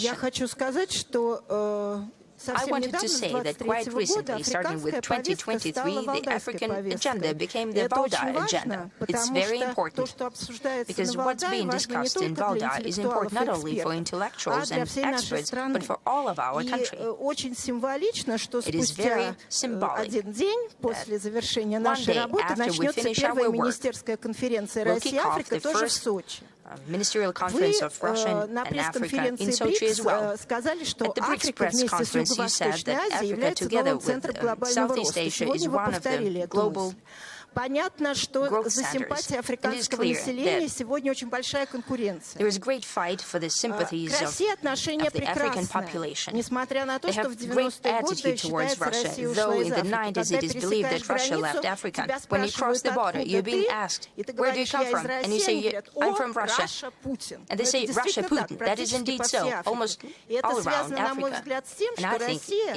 в отличие от Запада, который грабил народы для собственного благополучия, those nations for their own benefit, ensured political and economic sovereignty of the African states, and stood at the origins of African economic space and humanitarian space as well. But in terms of competition, China, India, and all players, and even Turkey and countries of the Persian Gulf and Iran, Russia needs to find its niche, where it would be best for Africans. We, as experts, also have our proposals, but we need to pay attention to. But you have held dozens of negotiations with African leaders, and multiple with many leaders. During those negotiations, was there one promising dimension that everyone would be talking about, that every African leader mentioned? Thank you. Вы знаете, все-таки Африканский You know, континент African огромный, continent is tremendous уровень in size, экономического and the level of развития, economic уровень development состояния в сфере безопасности очень security разный. situation is very different. Я соглашусь с вами в том, что can у нас agree нет with you противоречий практически That ни с we одной have no африканской страной. contradiction basically with И not уровень with any African доверия, country. And the level of симпатии trust взаимной очень and высокий. liking towards each other is very Прежде high. всего потому, что в Primarily истории due наших to the fact отношений that с in the африканским history of our континентом relations with the African continent, не было никакой тени, никогда. there was never even Мы a shadow никогда of не занимались trouble. We эксплуатацией never африканских exploited народов, никогда не the занимались African nations. Там чем-то антигуманным на африканском континенте, наоборот. Inhumane on the Всегда. African continent. Всегда On the contrary, поддерживали we have supported. Африку, We've always африканцев в их supported борьбе за свою Africa and независимость, за Africans in суверенитет, their fight for за создание каких-то independence базовых and условий развития sovereignty to create экономики. some certain basic conditions for Ну, development of the теперь, конечно, economy. в современных условиях нужно Now, these по-новому и days, работать. we need to have a new approach. Для всех практически очень важно, если I think что-то that есть общее, if there is anything созданием in common, благоприятных then условий для they all развития в care области about безопасности. creating a Потому что вот conducive эти security environment. неоколониальные Because these инструменты, они neocolonial tools сохранились в that экономике were preserved со in стороны the западных economy, стран, I но mean и the в сфере Western countries, and безопасности in тоже. security sphere as well. И все это в совокупности давало определенные преимущества и возможность использовать эти неоколониальные инструменты. Но это людям уже надоело, тем более, что отдачи-то большой они от этого не видят. Вот на этих, я уже говорил, могу только повторить, на наших встречах, на саммитах и на двухсторонних встречах, африканцы никогда ничего не просто не клянчат. Они не стоят с протянутой рукой. Они, во-первых, быстро развиваются, а во-вторых, чувствуют, что у них есть ресурсы и возможности, а в-третьих, они просят только об одном — наладить естественное, взаимовыгодное сотрудничество. И мы тоже к этому стремимся. Но мы, конечно, не можем это делать на государственном уровне, так как это делают в Советском Союзе. Мы стараемся создать условия для работы наших компаний ведущих. Тем более, что инвестиционный потенциал наших компаний очень высокий. Он реально очень высокий. Речь идет о возможности вложений сотней миллионов долларов. Я без преувеличения говорю. Но мы вот сейчас вот в Египте, скажем, строим атомную электростанцию. Мы уже инвестируем туда почти 20 миллиардов долларов. Так, на минуточку. Да? Значит, но и в других странах, в других областях мы готовы также работать. Но, конечно, трудно очень работать в сфере экономики, если не созданы условия для обеспечения безопасности. Ведь, скажем, в Сахельской зоне, Сахельская, она до сих пор там людей терзают различные полутеррористические или террористические группировки. В той или другой стране внутриполитическая нестабильность. И практически все обращаются к нам с помощью помочь им в этой сфере. Мы с удовольствием в рамках международного права мы стараемся им помочь. При этом мы никого не пытаемся выдавливать оттуда. Понимаете, вот иногда на нас обижаются некоторые европейцы. Вы создаете условия, нас выдавливают. Да мы здесь ни при чем, просто вас не хотят там уже видеть.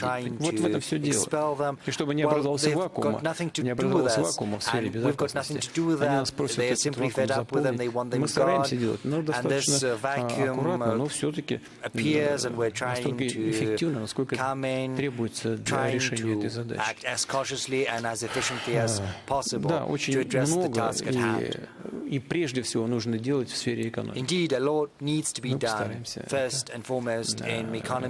этом направлении работать. А вот такие встречи, как будет завтра или послезавтра, министерская встреча, такие встречи призваны создать благоприятные для этого условия. Но и подготовка кадров продолжается, она до сих пор идет. Подготовка, причем кадров и в гражданской сфере, и в военной сфере, в наших учебных военных заведениях обучаются специалисты, будущие специалисты вооруженных сил этих государств. professionals for the military, for these countries have been prepared. The same goes for law enforcement agencies. We're going to pursue every path and every avenue in culture, because there's a great deal of interest in Russia, in the interest of African nations, and I think this interest is reciprocal. We're going to do everything in our power, doing that work in a systemic fashion. Let's move over there. Yes, please give the mic to whomever you take liking to. Yes, please. Great. I'm happy to be the second woman raising the question to you, Mr. President. I'm Hua from Beijing Club for International Dialogue. If we make this assumption, if we go back to 2 years ago, probably February 2022, what would you say to Chinese leader about the Taiwan issue at that time? And if we go look forward to another quarter from now, 25 years, say 2049, what in your mind a multipolar world will look like? And isn't a major force of this pushing to the multipolar world it should be a unified country? Thank you. Я начну с того, чем вы закончили. Мне бы хотелось, чтобы мир был сбалансированным, и чтобы в нарождающейся многополярной системе учитывались по максимуму, насколько это возможно, интересы всех участников международного общения, чтобы была создана система, которая бы учитывала интересы группы, и чтобы был создан механизм поиска компромисса. Надеюсь, что нам удастся создать такую систему. Во всяком случае, стремиться к этому нужно. Кто этого хочет, если такие силы, которые стремятся к этому? Есть, конечно. Прежде всего, это участники BRICS. Мы только что об этом говорили, и говорили об этом на саммите в Казани. Но это, извините меня, это немало. Ваша родная страна, Китайская Народная Республика, это Индия, это ЮАР, это Бразилия, крупнейшая страна Латинской Brazil, biggest country of Latin America, it's also Russia, which your humble servant here represents, and the Russian people as a whole, I assure you, wants that. We want peace in the world, we want an environment which is conducive to everyone's prosperity. Across the international community. So there's no way for me to forecast what the world is going to look like, but this is something we need to aspire to. Yes, please. Please stand up. Yes, over to you. Mr. President, thank you for your in-depth analysis, for your responses to the questions we've posed. You said that sometimes it's difficult to talk about means and military means. My question is about that. Yes, please speak into the mic. My question is precisely about that. Russia has traditionally criticized the use of military force for resolving difficult international situations, but in 2022, Russia resorted to using force. You make a convincing argument why this was necessary, and your explanation is very convincing as to why Russia was in the right to use force back then. But, you know, if you И конкретно, если спросить it's impossible to deny others the right to do the same. So my question is about the Middle East. Who do you think has the right in this region to use military force, and whose military actions are illegal and illegitimate amid the current conditions, against the backdrop of the current crisis that is currently unfolding there? And another question, kind of a follow-up, more technicality.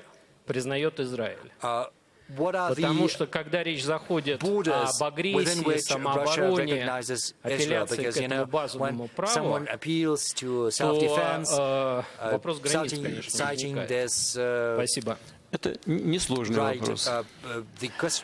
Ситуация сложная, а вопрос несложный. И я попробую сформулировать его сразу в двух частях. Россия считает необходимым исполнить все решения Совета Безопасности и Генеральной Ассамблеи Организации Объединенных Наций по Израилю и Палестине.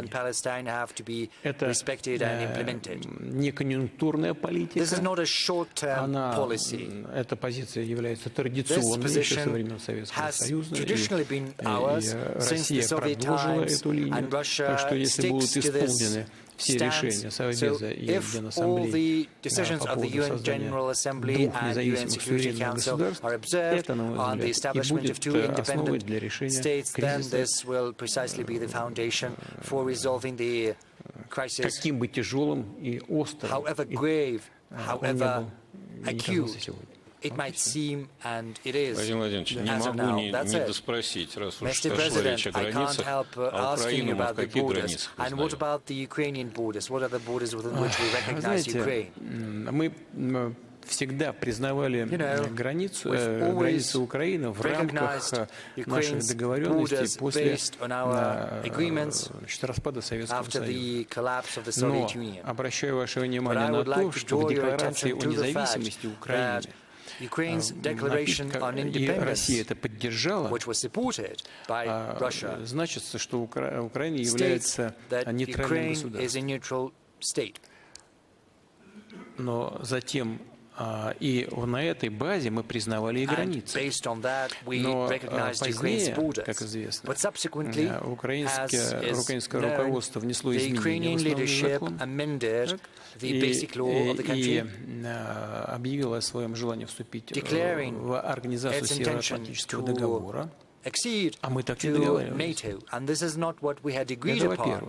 Это во-вторых, мы никогда и нигде не поддерживаем никаких государственных переворотов, не поддерживаем его и на Украине. Мы понимаем и поддерживаем людей, которые с этим госпереворотом не согласились, и признаем их право защищать свои интересы. У меня уже неоднократно состоялась дискуссия с генеральным секретарем ООН. Здесь секрета нет, я думаю, что он на меня тоже сердиться не будет. Он поддерживает тех, которые говорят о том, что мы нарушили нормы и принципы международного права, устава ООН, что мы начали боевые действия на Украине. Я уже говорил, но воспользуюсь, пожалуйста, вашим вопросом, повторю еще раз логику наших действий. Смотрите. Если в соответствии со статьей 1, по-моему, устава ООН, каждый народ имеет право на самоопределение, то и люди, которые проживают в Крыму, и люди, которые проживают на юго-востоке Украины, не согласившиеся с госпереворотом, а это незаконный антиконституционный акт, имеют право на самоопределение. Так? Международный суд ООН в отношении Косово принял решение, ссылаясь анализируя ситуацию вокруг Косово, принял решение, что какая-то территория, объявляя о своей самостоятельности, не должна, не обязана спрашивать мнение и разрешение центральных властей страны, в которую эта территория на данный момент входит, на момент принятия решения. Так, конечно, так, потому что это решение Международного суда ООН. Значит, и вот эти территории, включая Новороссию и Донбасс, имели право принять решение о своем суверенитете. Так? Ну, конечно, так. Это полностью соответствует сегодняшнему международному праву и уставу ООН. Если это так, то мы имели право заключить с этими новыми государствами соответствующие межгосударственные соглашения. Так? Ну, конечно, так. Is that the case? Is that so? Yes, it is. Мы это сделали? Did we do that? Yes, we В эти did. договоры включаются положения о взаимной помощи. Мы их ратифицировали и взяли на себя определенные обязательства. Mutual aid, А затем эти государства вновь образованные обратились к нам с призывом о помощи в рамках этих договоров. Мы имели возможности и обязаны были это сделать. Что мы сделали? Пытаясь прекратить боевые действия, начатые киевским режимом в 2014 году. Мы не начинали никакой ни интервенции, ни агрессии. Мы пытаемся прекратить ее. Вот генеральный секретарь все это выслушал, кивал молча, говорит, ну да, хорошо, но все равно ты напал. Я не шучу, это прям слово в слово. And I'm not joking, this is almost exactly what he said. Рационального ответа-то нет. But there is no rational answer to that. Где в этой цепочке ошибка? Что я сказал не так? What is wrong that I Где said? мы нарушили международное право и устав? When did we Да нигде violate нет этих the нарушений. international law on the UN Charter? А There's no если это error так, or то violation. граница And if that is the Украины должна case, проходить then в соответствии Ukraine's border с решениями, с суверенными should решениями be людей, которые проживают in на line определенных with the территориях, sovereign и которые мы decisions называем made своими by the историческими территориями. people who live in those territories Вот все that we зависит call от our динамики historical territories. происходящих So it событий. depends on the Владимир dynamics Владимирович, of the current вернуться, если к events. первому звену вашей Mr. President, if we цепочки, get back to the first можно ли так понимать, link что in когда your будет chain of нейтралитет, reasoning, тогда про границы do we поговорим? understand if there is neutrality, then we could talk about borders? Если нейтралитета не будет, If то there is no neutrality, трудно себе then представить it's difficult наличие to каких-то imagine добрососедских any отношений kind между of Россией good и neighborly Украиной. relations between Почему? Russia and Потому что Ukraine. это Why is значит, that? Because что that would Украина mean будет that постоянно Ukraine использоваться would в be качестве инструмента в constantly чужих used руках as a tool in и someone else's во hands вред интересам Российской to the Федерации. detriment of Russia's interests. Таким образом, базовых условий для So нормализации отношений создано не будет. The И basic conditions for ситуация будет normalizing relations развиваться would по not be there, непредсказуемому and the сценарию. situation could take an unpredictable turn. Нам бы очень хотелось этого избежать. We would very much like Напротив, to мы avoid настроены that. как раз Quite на the то, contrary. What we чтобы want создать is условия для долгосрочного урегулирования. an environment for durable И чтобы settlement. Украина в конце концов стала независимым, суверенным государством, а не была инструментом в третьих стран и не использовалась бы в их интересах. Вот смотрите, что сейчас, скажем, происходит на линии боевого соприкосновения. Или, скажем, в Курской области. Вот они-то зашли в Курскую область. Потери колоссальные. Больше за 3 месяца боевых действий, потери больше, чем за весь прошлый год у киевского режима. Свыше 30 тысяч. Танков меньше потеряли, сейчас где-то около 200, а в прошлом году за весь год потеряли 240, по-моему. Зато других просто меньше танков стало. Вот и потери меньше, меньше используют. А почему они там сидят, неся такие потери? Да потому что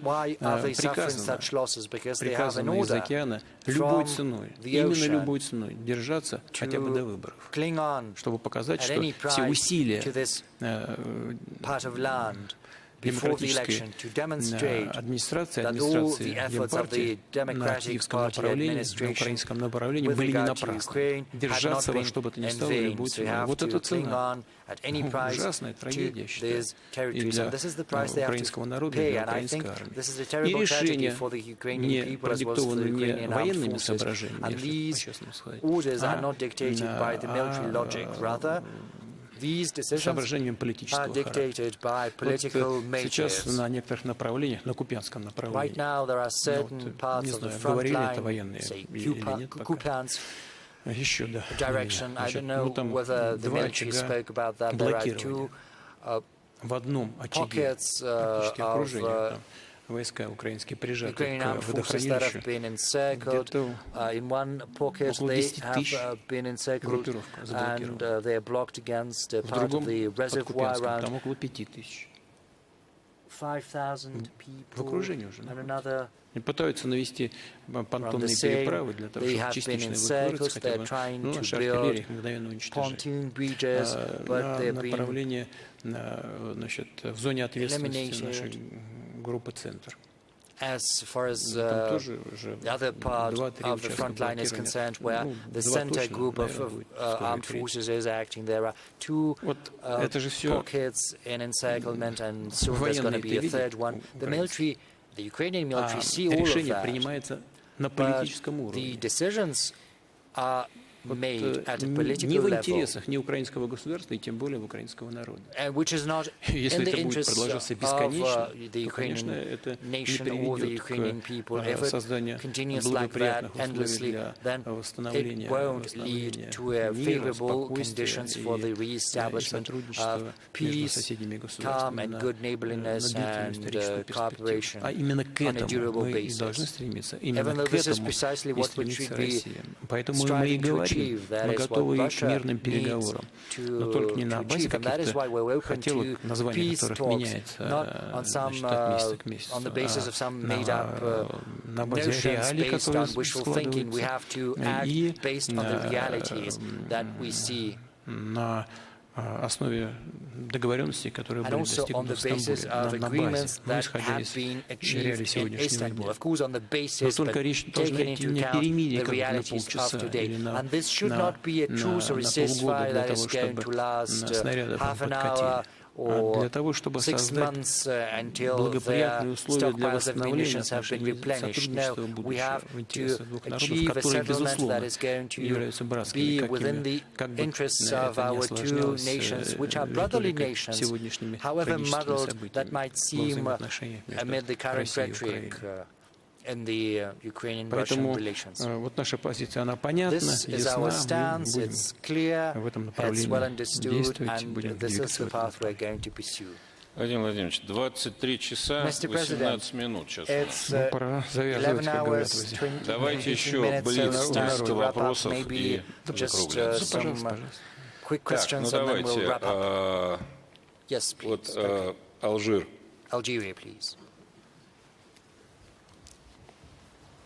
Akram Kariev from Algeria.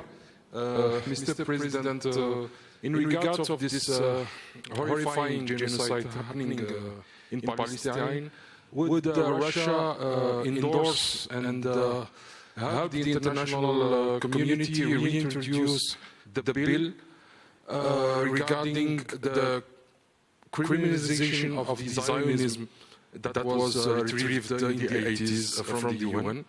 And second thing, Mr. President, you mentioned in the Olympic Games the case of the female boxers. I think we all know here that it's about the Algerian one, and it's a lady. Her father says it's a lady. Our society is a very conservative one, and this would never happen. Anyway, thank you. Вы знаете, если она женщина, дай Бог ей здоровья и новых спортивных достижений, тогда я говорил не о ней. Я говорил о том, что невозможна ситуация, когда кто-то объявляет себя женщиной и выходит с женщинами соревноваться. Хотя, прошу прощения, хотя внешние половые признаки говорят о другом. Значит, но некоторые теоретики спорта полагают, что внешние половые признаки здесь ни при чем. Вот так вот человек объявил себя женщиной и вперед. Значит, так можно дойти до чего угодно. Это первое. Второе по поводу сионизма. Я понимаю, много раз об этом говорил. Говорил о том, что любые действия, они должны быть соразмерными. И тому, что происходит с другой стороны. Мы, безусловно, осуждаем любые проявления терроризма. Naturally condemn all kinds of all manifestations of terrorism, and the attack on Israel was such a manifestation on the 7th of October. That's when it happened. Но, конечно, ответ должен быть соразмерным. But the response should be commensurate. Сейчас нужно стремиться к тому, чтобы what we need to strive for right now к минимуму, к нулю страдания палестинского народа. Надо прекратить немедленно боевые действия. Надо сделать все для того, чтобы и Израиль, и Палестина, в данном случае Хамас, договорились об этом.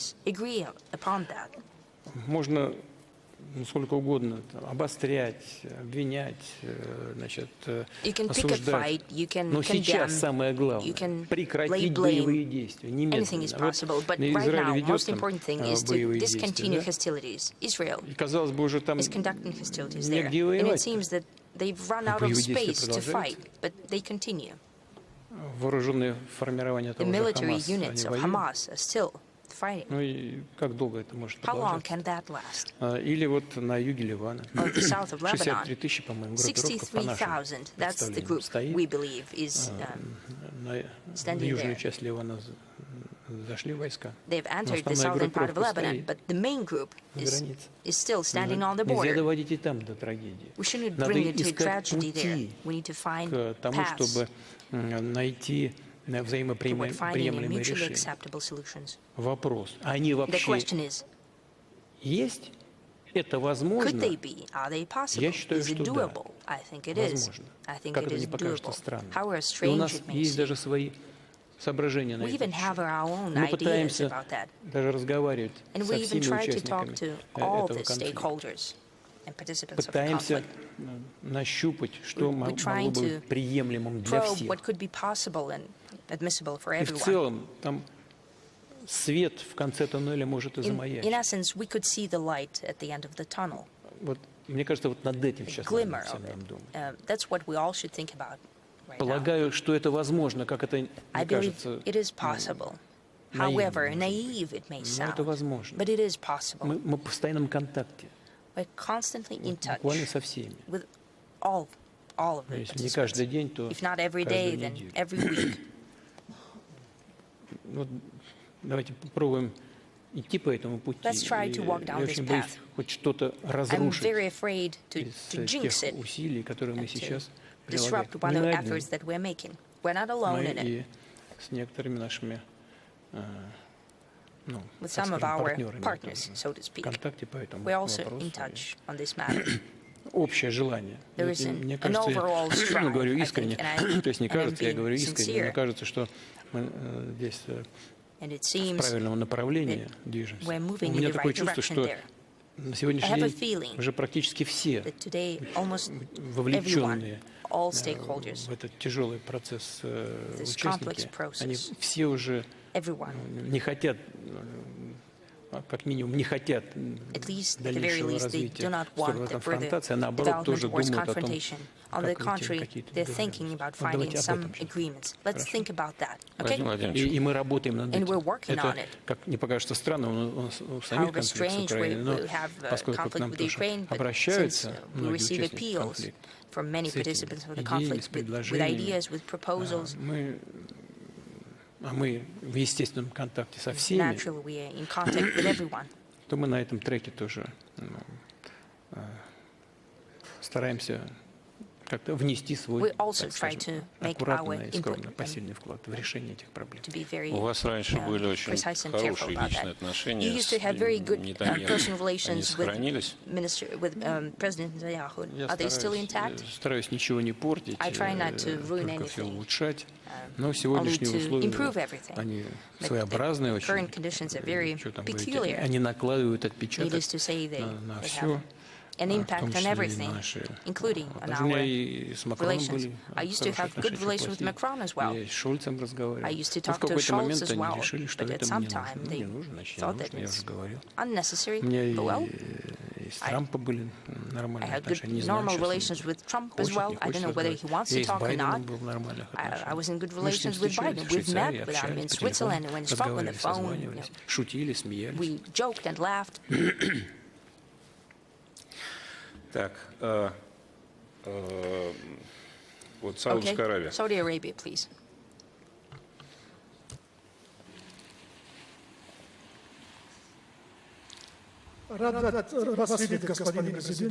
I'm happy to see you, Mr. President. It is mutual. Your speech in this audience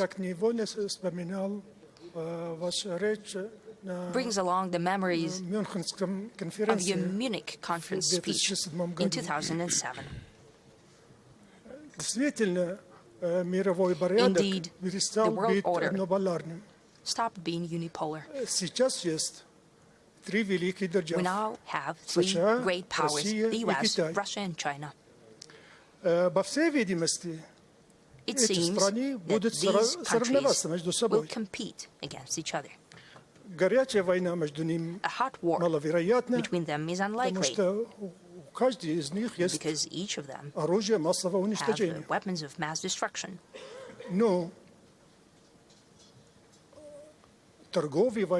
However, trade wars have already been started by the West, and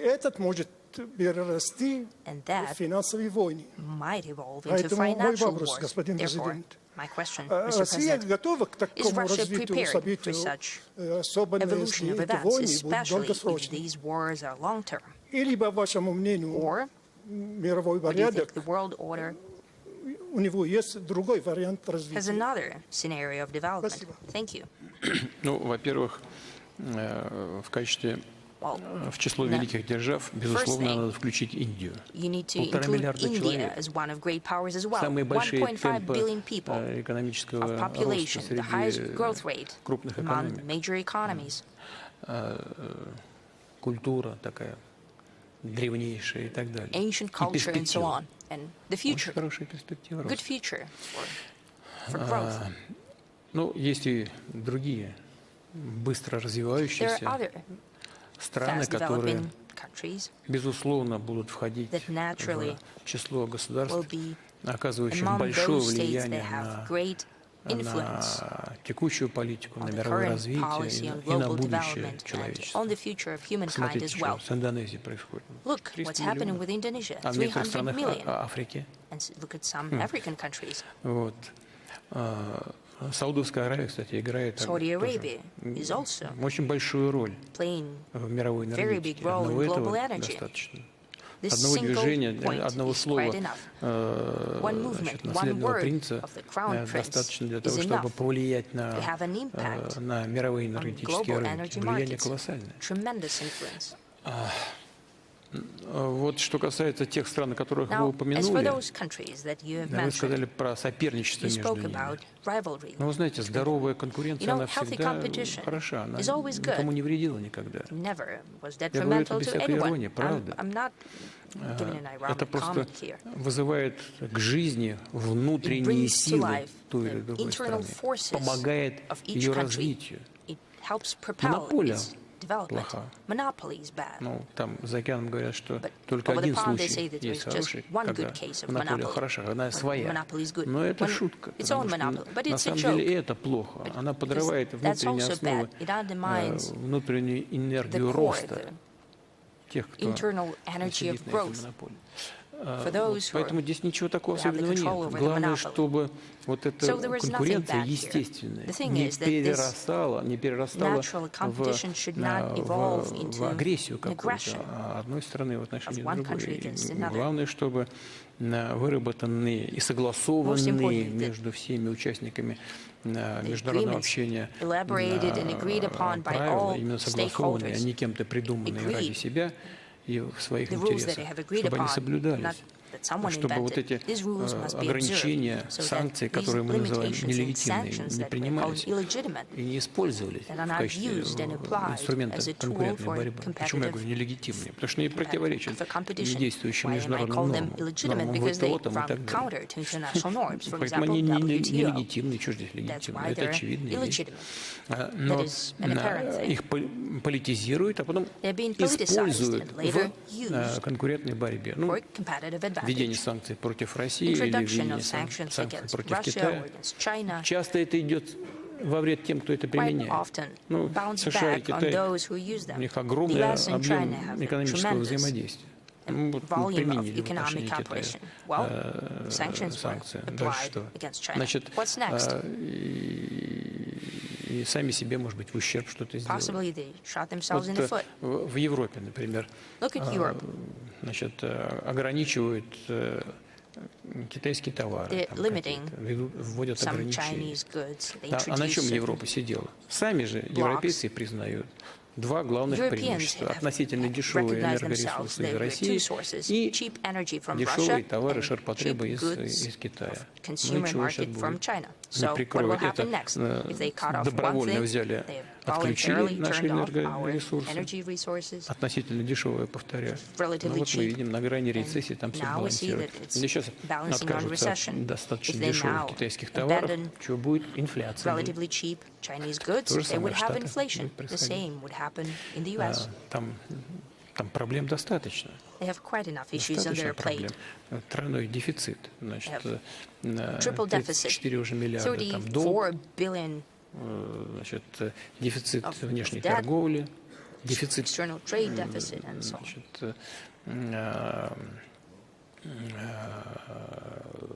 связанные с бюджетом. Дефицит бюджета, сколько у них там? 6%. I think it stands at about 6%. При всех ограничениях, которые они нам пытаются вводить, дефицит около 2%, меньше 2%, а там 6%. Сами себе подрывают способы развития. Институты развития. Сами подрывают. Поэтому здоровая конкуренция, да, она естественна и возможна. Использование незаконных инструментов в качестве конкурентной борьбы плохо и будет наносить ущерб прежде всего тем, кто их применяет. Надеюсь, что это осознание этого придет на таком здравом, хорошем политическом уровне, и мы сможем обо всем договориться. А как это сделать, я говорил в своем выступлении. Давайте будем заканчивать, но вы меня, я по диплому филолог-германист, вы меня страшно взволновали. Филолог-германист. Вначале, да, гармонист я. Ну, вы тоже гармонист были? Нет, я юрист. Вы очень меня взволновали тем, что сказали, что забываете немецкий язык. Trouble me by saying that you're forgetting the German language. Well, I'm not using it. You have to use it as a musical instrument every day. Можно я дам слово Роджеру Кёпелю? Он у нас главный представитель немецкого языка. Роджер Кёпель из Швейцарии, пожалуйста. Ну, это Свитцер, ну да. Он может и хох тоже. Thank you very much, Mr. Lukyanov, Mr. President. That was a very impressive, outstanding evening. I've never seen a leader of your stature communicating on this level so long, so late in the evening. Congratulations. It's fantastic. However, I want to challenge your term collective West. Probably I consider to be part of the collective West. I don't consider myself to be part of any collective. And I don't see a collective West. What I see is a group of politicians with increasing problems. We see governments hanging in the ropes. We see a leadership crisis. I had a summit meeting organized in Vienna with former Chancellor Schröder and Prime Minister Orban. Chancellor Schröder was the last guardian of strategic autonomy of Europe, as you well know. And it was interesting because I could see there was a huge interest in these kind of events. And I see there are rather seismic changes about in Europe. The landscape is changing. And this is where I allow a slight criticism of you. With great power comes great responsibility. And I think you're neglecting the communication to the wider public in Western Europe, in all Europe, in the German-speaking part of Europe, because you as a person, as a president, as a politician with your country, you're an extremely important topic in politics. And if you would communicate, if you would encourage these people, this could have an effect without interfering in elections, but it would have an effect in helping to bring about changes that many people want in Europe. And my question is, do you share this view, and would you be willing to give interviews to independent journalists without naming some president? Thank you very much for your Вы знаете этого журналиста? You know this journalist. Знаете, я Вы вспомнили про господина Шрёдера. С ним очень добрые личные отношения были и есть. Он удивительный человек для современного европейского политического класса. Я говорю без всякой иронии, без всякого преувеличения. Удивительный почему? Потому что у него есть свое мнение, и он его свободно формулирует. Вот когда начали портиться отношения с Россией, он не побоялся их, свои позиции формулировать, публично их излагать. Вот смотрите, а что, его начали обвинять во всех смертных грехах? Я просто старался никак не вмешиваться, ничего не комментировать. Но что он делал? Вот что мы с ним сделали? Мы построили Северный поток. Газ поставляли в Европу. Чего здесь плохого-то? Вот сейчас нет в Германии российского газа. А последствия и вот наступившие тяжелые. Не только из-за этого, но в том числе из-за этого. И вот сейчас, вот мы сейчас пока не видим ничего, что могло бы это все заменить. Я вот когда с нашими экспертами разговариваю, просто вот сейчас я скажу, да, это не я говорил, это повторю, что они сказали. Но я не хочу никого обижать. Боже упаси, так звучит, конечно, звучит не очень хорошо. Я все-таки спрашиваю у своих коллег, у экспертов, я говорю, вот чего в Европе не хватает сейчас? Ответ такой, мозгов вам не хватает. Вы знаете, не потому что они глупые, нет. А потому что решения в сфере экономики принимаются политиками, которые к экономике не имеют никакого отношения.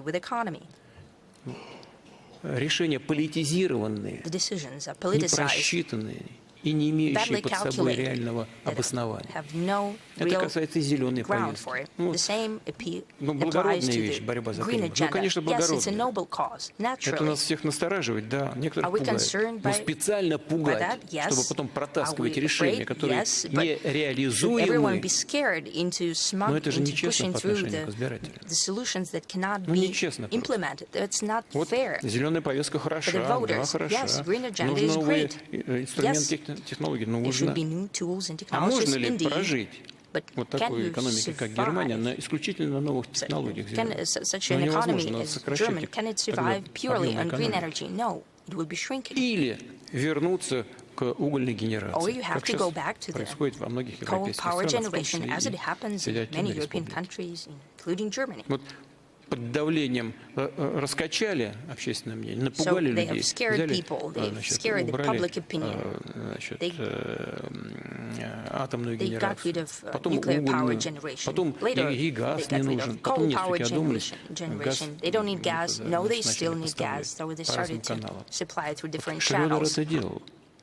Он делал это не в интересах Российской Федерации, не потому что нам создал условия для продажи и получения какой-то экономической выгоды. Он делал это исключительно в интересах немецкого народа. И боролся там значит, за то, чтобы наилучшие условия были этих поставок, там, и создания этих инфраструктурных возможностей. И судя по тому, что происходит в немецкой экономике после того, как эти возможности утрачены, результат его работы был очень хороший. Вот теперь мы видим, этого нет, а вот результат. Но он это делал. Он принимал решения совсем непопулярные с точки зрения внутренней экономической политики. Рисковал своей политической карьерой и делал это сознательно. Нужно было просто принимать решения не очень популярные в сфере сокращения социальных расходов и так далее. Но с экономической точки зрения это было совершенно необходимо. Он знал, что это повлечет неблагоприятные для него политические последствия. Но он все равно на это пошел. Человек, который принимает решения не в своих интересах, а в интересах in his own interests, but to serve the interests of Germany. Также выстраивал отношения во внешней политике. And he did the same in foreign policies. Let's remember the developments in Iraq. He was against the American intervention in Iraq, and he spoke about that publicly, just as Jacques Chirac, much to the displeasure of those who thought differently and those who gave the orders from across the ocean. In the end, оказался, значит, не удел. Он еще порядочный человек. Got chased out. И последовательный. Is a person with integrity and also a consistent person. People like that are not numerous. They do exist in Europe, but you know, very few, just a handful. Поэтому, но вы знаете, я думаю, что это все равно будет в Европе происходить. But I think that said, потому что these processes will still continue to happen in Europe because people can see what is happening in real life. Увеличивается разрыв между называемыми правящими элитами, которые в силу самых различных причин вынуждены, я скажу так, вынуждены даже ориентироваться на чужие интересы. И основной массой населения. Some external interests due to different reasons. I'll be very cautious in formulating that. And the rest. And you know, the number of politically, domestically oriented political forces is going to grow. По поводу того, что я, как вы сказали, уклоняюсь от общения с широкой аудиторией. Ну, вы знаете, я считаю некорректно обращаться напрямую к населению тех стран, руководство которых the citizens of those countries whose leadership basically anathemizes us, unwilling to listen to any arguments we have to offer. Yes, we can work, and, you know, we've got the media, but they are being hounded despite the proclaimed freedom of speech. You know, our media are prevented from doing their work both in Europe and the US. Enormous difficulties are being created to hamper their work. Ask them and they will tell you. We have just one thing we can count upon, that is Russia Today, because we do not have as ramified a system as the Anglo-Saxon world can boast of. But they're even afraid of Russia Today. But I'm open as circumstances allow. You know, I met with Tucker Carlson. From time to time, I've got contacts with journalists, Western journalists included. So, well, talking directly, you know, it often leads to an unhealthy reaction. There's this stream of consciousness as well. You remember the new president-elect, he was accused of ties with Russia. There were hearings in Congress, there was an inquiry, and they found nothing, because there was nothing to find. They could corroborate or prove nothing, because there was nothing to prove. And you know, so much energy was spent on that. It could have been spent better elsewhere. And I do not want to create problems for anyone, honestly. Третье и четвертое. Вы знаете, все процессы, которые в той или другой стране, они должны происходить внутри страны. That all internal political processes have to stay inside. Вот эти национально ориентированные политические силы, они будут расти не потому, что нашим единомышленникам в Европе, а таких много, и в Штатах много таких единомышленников, а потому что это диктуется законами внутреннего развития общества. Это самая прочная основа. And this is the surest foundation for forthcoming changes, which are sure to happen. Thank you. Thank you, Mr. President. Ну, закончим как-нибудь. В западных комментариях постоянно встречается одна мысль. Вот недавно опять вчера что-то мысли есть, уже хорошо. Уже есть, да. Мысль очень хорошая. Мысль, кстати, со стороны тех, кто как будто бы, ну, как бы позитивен. Так вот они пишут, что, ну, с Путиным, понятно, ничего невозможно, но Путин рано или поздно уйдет, а вот тогда с Россией надо будет налаживать ее, интегрировать обратно, потому что она вернется на прежний путь. Вернется она на прежний путь. Значит, Россия идет своим путем. Надеюсь, она с пути следования своим национальным интересам не свернет. Но ее, конечно же, нужно интегрировать. Мы от этого никогда не отказывались. Но мне бы не хотелось, чтобы Россия вернулась на путь, к которому она шла до 2022 года, как я уже говорил в своем выступлении.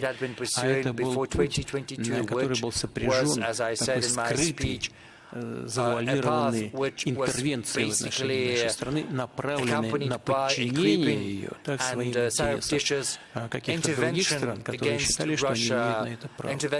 Россия не может существовать в таком подчиненном или полуподчиненном состоянии. И мне кажется, что наш народ — это самый простой народ, простые граждане, вот это осознали, когда поняли, что пытаются с нами сделать наши геополитические противники. Вы знаете, вот вся логика происходящих событий, ведь она что показывает? Люди поняли, что происходит, поняли, что пытались с нами сделать, как бы красиво, это не выглядело, и как бы на покровительство на не похлопали по плечу. Именно с этим связана такая необычная, я бы сказал даже, консолидация российского общества. Именно с пониманием, в чем заключаются кардинальные стратегические интересы страны в укреплении ее независимости, самостоятельности, суверенитета. В ходе предвыборной нашей кампании, я помню, особенно не было времени следить за всем, но смотрел, включил телевизор, иностранный корреспондент какой-то, кстати, иностранный, не помню какой, подошел на улице к мужчине в Белгородской области, в Белгороде. Можно, наверное, в архивах найти этот эпизод. Спрашивает, и куда? Он говорит, на избирательный участок. Но это же опасно. Дроны могут прилететь, там можно пострадать. Зачем идете? Почему вы боитесь? Ответ был очень короткий. Это такой же мужчина, средних лет, повернулся, посмотрел так сурово и говорит, я русский. И пошел. И так мог бы ответить представитель любого этноса. Back to his business. And I think any Russian citizen could say that, regardless of where they hail from the Volga region, you know, because we've got more than 190 different peoples from the north of Russia, from the northern Caucasus. You know, all of these developments, all of these events have brought our society to an unprecedented level of consolidation, as well as to an unprecedented level of understanding what our sovereignty is and how much is at stake, because sovereignty is a sine qua non for Russia's development. Thank you. Thank you, Mr. President.